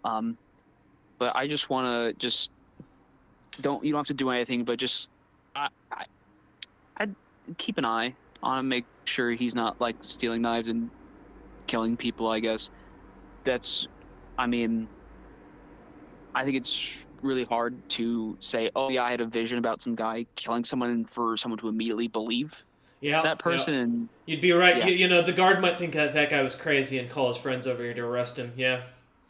Yeah, that's why although I think for me, it would be wrong for me to keep that to myself, as I am a holy man. Yeah. So I didn't. So hey, do whatever you want with that information. Really unfortunate if you were just a crazy person, right? I mean, yeah. Fortunately, I am a cleric, and I was just performing death rites. So, I mean... they just let anybody really walk in here. We had 2 jesters come in here about an hour before you did that got kicked out, found out they were looting off the bodies. If you don't mind my asking, that scale mail you're wearing, that armor you're wearing, where did you happen to pick that up, if you don't mind my... That seems a little bit expensive given the gear you're kind of carrying. I mean, I get it, young sir. You look like you're well taken care of, but that's a little bit expensive, don't you think? I mean, I got this after completing a job over in Regan Utham's lands. Yeah, sure. Was this before or after you saw the visions? Before, because I came here a few days ago and I had this armor on when I arrived. My chief would probably love to hear about these visions. I'll tell you what. I'll tell the guards here to keep an eye on those 2. Now, why don't you come with me and go tell him about it? Yeah, I've always been a respecter of the law, so, I appreciate that. You look like a big guy. That would be a bit difficult if this got violent, and I really don't want to have to deal with that. So I appreciate you respecting the authorities. Yeah, no problem. I've always had a deep respect for law enforcement. I always try to follow the law wherever I go. You hear the irons kind of clasp behind you as they Yep. clink, and you hear them clamp across your feet. And he goes, as he leans in, and whispers into your ear, "It'd be really unfortunate if I was a necromancer and I could tell you stink of that goddess." Ha, yeah. As you suddenly No. feel something in your shoved into your mouth and a rope tied around it. As the guard looks over to the others, as they kind of look at him kind of funny, and they go. The guard one of the others looks over and goes, "What are you doing?" He goes, "I'm just gonna escort the crazy prisoner. I think he's one of the priests from earlier that thought, he was a necromancer trying to steal the corpses. I want to make sure he's taken care of like the others." Chief said special orders and all, and the guard just goes, "Oh, sure, as long as I don't do the paperwork." And he starts kind of shoving you with his spear point forward, Kesnok. Huh. Well, alright, let's see here. He is no longer a person that I need to care about their well-being. Let's see here, what can I do? You did not tell Dom Under to come pick you up later or anything, yeah? No. God damn it. Oh, Keznok, you keep getting into these situations. Oh, you think jail is No. where we're I think going? it's gonna be more than It's jail. not like that Yeah, I I think- try. Alright, so... See, never assume what a necromancer looks like. They could be guards. They could be soldiers. They could be your grandma. So, I did have a spell that I wanted to use, but I did use my last 2 level 1 spells healing up Caleb, so I don't have any level 1 spells left. Yeah. Mm. I did say buy me a potion. That might have taken too long, dog. I will mention, as he starts kind of pushing you forward, he does relieve you of your coin purse. Fuck that. I'm going to create water and just splash him in his face. Now I have a question. Because you don't have the materials in hand, I know that. You can't It's a speak because cantrip. you've been gagged. Oh, okay, never mind. Then I'll just headbutt him. Oh, okay, yeah. Make me in a base attack plus Jab him in the nuts. Hold on, I have an excellent idea. As I headbutt him, can I use Death Touch? Technically, yes.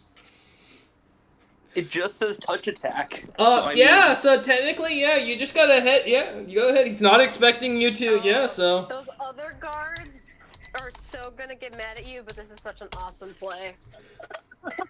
Also, Death All Touch right. does not make you seem any less necromancer-like. I mean, to be fair, it wouldn't be wrong. I mean, as a servant of El Ugbo, I have access to necromancy magic. I see. I understand now. Ella Ugbo's the one that's causing necromancers to attack. I Yeah. understand. Yes. Oh, yeah. All right, so touch attack. Is it just actually, let me see here. You're still doing. It's still gonna be your normal attack against their. It's just their AC is touch. Cool. Hey, listen, So it's a strength plus your base attack bonus. Because Yep, it's yep, yep. basically a physical attack. Okay, yeah, let me just get to the dice roller.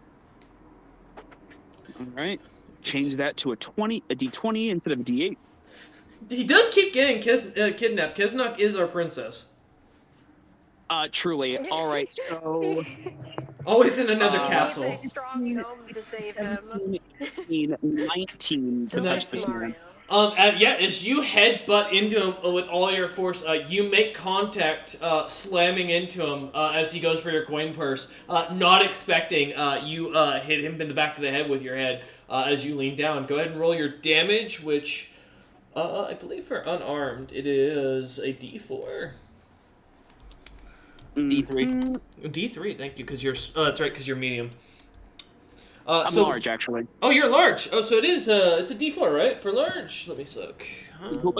Is that all you gain when large? That's so. I believe so. Yeah, it is. Wow, that's so depressing. Yep. Large is 1d4. So roll your 1d4. Excellent.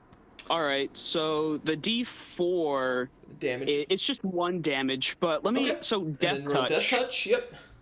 Your Death Touch is a supernatural ability that produces a death effect. You must succeed on a melee touch against a living creature. It dies, no save. As you headbutt into him, you feel your head slamming, and as it does, the slight impact kind of hitting you as it or with the same force, but the lights go out on the body as it just suddenly drops. One of the other guards seeing this looks back and goes, "You were a necromancer! Oh my god!" And he kind of turns and grabs his spear and kind of aims it at you as the other, two other guards kind of come rushing inside the tent. Sir, this man was in league. You are gagged. And this.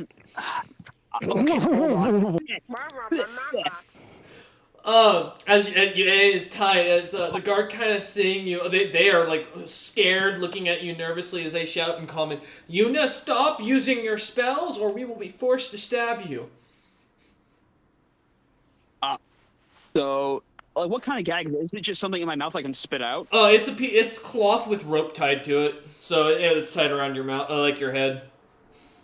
One of the other guards looks at the guy who just issued the order and goes, "How do you tell if his magic's off?" And he just shrugs his shoulders. And he goes, "Maybe we should just stab him and tell him he doesn't move." Listen, I'm gonna try to with my foot in the dirt. Because actually, no, it's cobblestone, isn't it? Yeah. Underneath me. Uh-huh. All right. I'm gonna try. There is mud, I will say. There's mud and water still because it just rained out yesterday, the last night. So. Actually, Break your chains. Break my chains. I was about to. Maybe I will. I do have a 17 in strength, so let me. If you don't mind, I would like to see if I can just break my chains. Yep. Without running, dog. You want to go to jail again? Do a d20 plus your strength to see if you can snap him. All right, let's. I don't want to be a bad guy. These chains. But I couldn't let this guy live. All right.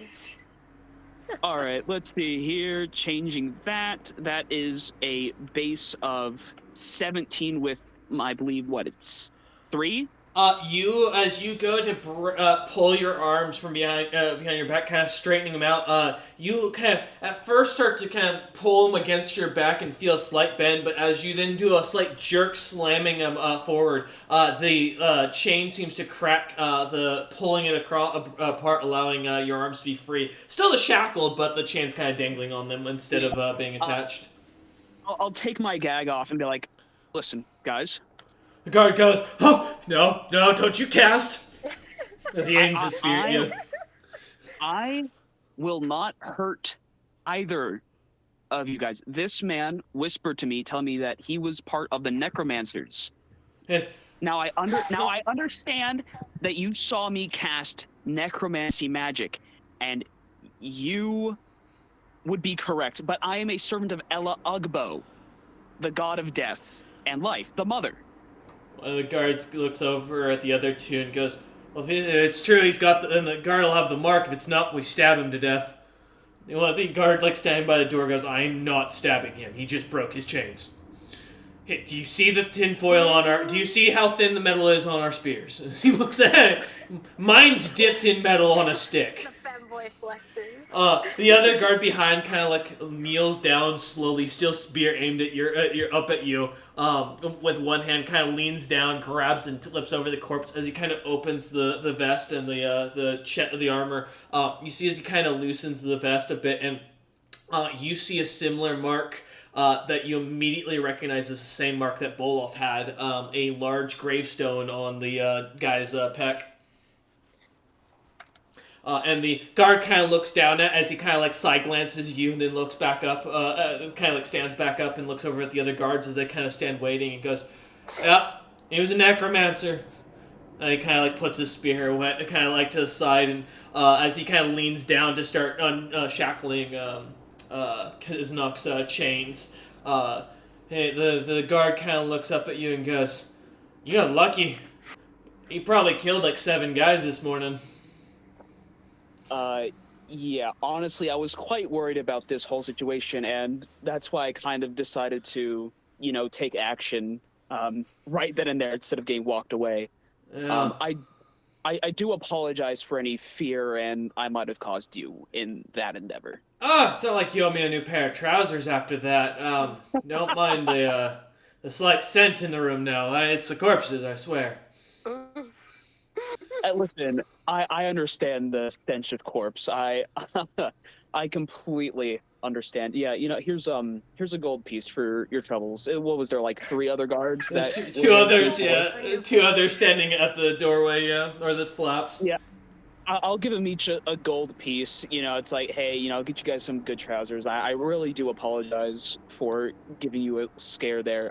If you need me to like show you my chest to like make sure I'm not like one of those necromancers, like I'm cool. I'm a guy. I promise. The guard with the very cheap spear looks up at you and goes, "If you were, we'd be dead by now, I'd assume." I mean, I would have been arrested by that guy, that's for sure. Yeah, that's fair. You have a good day, sir. Why don't you head on out? We'll deal with the paperwork as the guards kind of like step aside out of the flap tent, holding the flaps open into the slightly warm yet clear sky day. Oh, and to that, will be like, all right, hey, listen, just keep an eye on those 2 guys. Maybe not the guard, but definitely that guy. Just be like, hey, keep an eye. They kind of nod as you see Dom and Ned kind of heading towards you. About only a few steps away with their wagon and tail. Oh, hey, Dom, hey, Ned, how's it going? There is something of importance there. I must tell you all. Aldrin asleep in the back, completely out cold in the wagon. Great. I had a completely normal day on the job, for sure. We are being watched. I mean, I feel like I was... I imagine Kez looks back at the body inside the tent and looks back at the party. Look at the back of the cards. Don't be too obvious about it. I will definitely check out the goods that you procured for our party, for sure. Yes, I got us some good rations. Yes. So let me see. What am I seeing here, Mr. Royce? As you circle around the back, you see Aldrin's head kind of leaning out of the wagon, snoring as he is completely out cold. But as you kind of look down on the back of the wagon, you see a little like iris-like eye with tentacles kind of sticking out of it. You would recognize this. It is a spell, but you do. You can give me a knowledge arcana if you'd like to see if you can recognize the spell itself. Yeah, for sure. Let me give a solid 2. Yeah, guys. 2. Oh my gosh. Sorry, guys. I when I was in Storm Giant Academy, I kind of wasn't really paying attention in the magical eye part. You don't remember. I mean, lots of creatures have eyes. Beholders have eyes. Maybe it's a beholder. But I mean, skeletons have liches have eyes. It could be a lich. Maybe it's a one-eyed lich. That'd be interesting. Hey guys, this is an eye. It's got tentacles. I assume this is a newly born beholder, for sure. Infant beholder. Don't take my word for it. Those damn beholders. So I'm just gonna close that and just tie it up really tight. Yep. That ain't going anywhere, kind of splat. So how did your guys' day go besides buying that cargo? Oh. I think I'm a new overlord for the cows in town. Oh, Ned, you always get up to some incredible hijinks that always makes my day a little bit brighter. I'm so glad to have you take over at the this party. world, so I don't know that it's a good thing, but you know what? Until cows can fight, I think we're okay. You know what? I think the issue of bovine meats taking over the diets of the world is definitely a horrible thing, and our meals should be more diversified. I really think that I appreciate you bringing that to my attention. You see some cows in the background.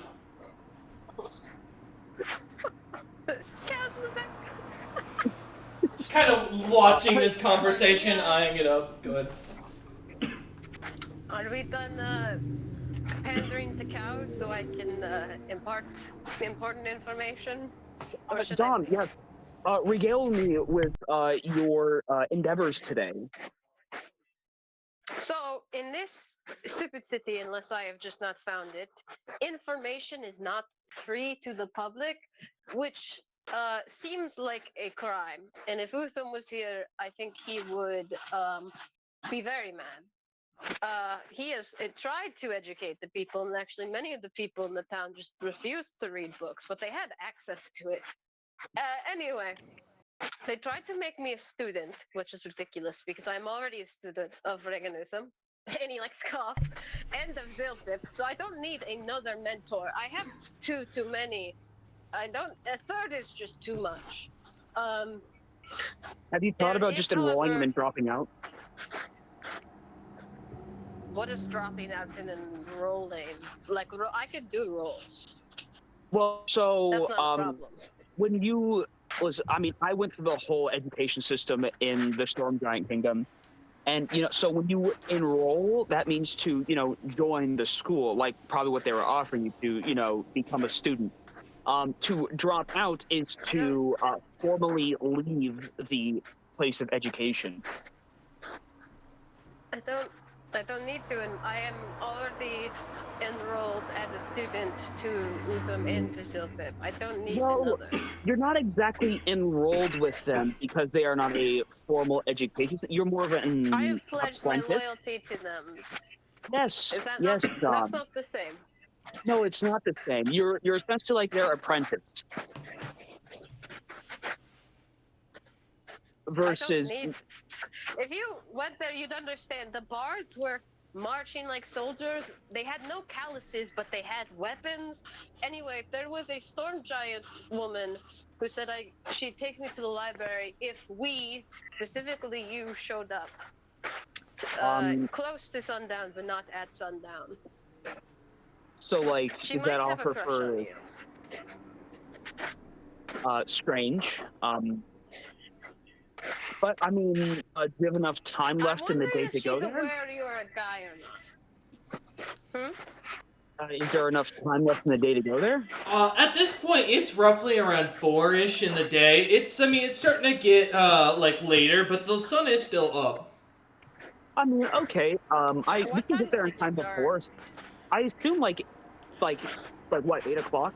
At this time of year, it should be later. There's no clouds in the sky, so, it looks like the sun is going to be up for a good while. If you make good time, you think you could probably get there. Yeah, I mean, we might as well, we can go there today, if you wish. I mean, I've just finished up duties, killed the necromancer. I think we're... Oh, good. Yeah, we're up and up. There might be more there. I More think necromancers this at the is not school? a trap, and if this is not a trap set by these women for us, which I think is likely, especially given the strange statue nearby, it's a different place. It's likely that the necromancers are the ones who gifted our cart with that addition and are likely tracking our move. So, we should have all of us go and be prepared to fight come sundown. Oh, gotcha. So I just need to let you know that I am down to my weakest spells at this point, and my ace in the hole has kind of just been used. If I don't have knowledge arcana, am I able to roll, to see if... Oh yeah, it's just an intelligence check at that point. Okay. Mm-hmm. More so 20. Come just on. to see I believe if in it's you. a dangerous spell. Yeah, you can go ahead and give me a knowledge arcana. She I said rolled her a name 6. was You look at it Great, for in case that's familiar. as you look at it for a second, Ned. Looking it up and down, it hasn't hurt you yet, and it doesn't look like it's definitely not causing any problems to the wooden cart, so it's not hurting nature. Doesn't look harmful to me. I mean, hey, maybe the employees of the school might be able to have better knowledge on what this is, anyways. Oh, yeah, wait, the cart ride's gonna be like a couple hours there. You can just nap in the cart. Not a character. Won't be long. I mean, yeah, but I think it's going to take a lot longer than 3 hours to regain my mana pool. It only takes an hour for a cleric. Oh wait, actually? Yep. Yeah, you just have to pray for an Yeah, that's hour. what he's just posted in chat. bro. Yeah, you just Yeah, have to oh, pray. hold on. A nap while me and Ned Let me drive. just let me just take a power nap real quick. Your death I have touch, power. Yeah, not instant exactly. death. You have to roll against their health with your death touch. Fuck yeah. Yeah, but with 1 in HP at that point, I caught Yeah, that. I but wasn't gonna just- make him roll it for it. Just to keep in mind. Yeah, I caught that as well. I didn't know. But no, as far as it goes, as you get into the cart, Kezinok, beginning your prayer to regain your spells, Uldren continuing his slumber as he does so. Do we, Yes? I was gonna ask if we wanted to wake up Aldrin and drag him with us, or if he... Well, he's in the Stay cart. asleep. He's asleep still in the cart. So how many hours? Oh, I forgot that he's been in the cart. Okay. Yep, and it'll be He 3 can hours. It'll be an Okay. hour of prayer, Keznanok, and then you can sleep for 2 hours. Okay, gotcha. So I'll go ahead and roll my hit dice. Donander hands the reins to Ned and like make sure Aldrin and Kez like have blankets and can comfortably sleep. Okay.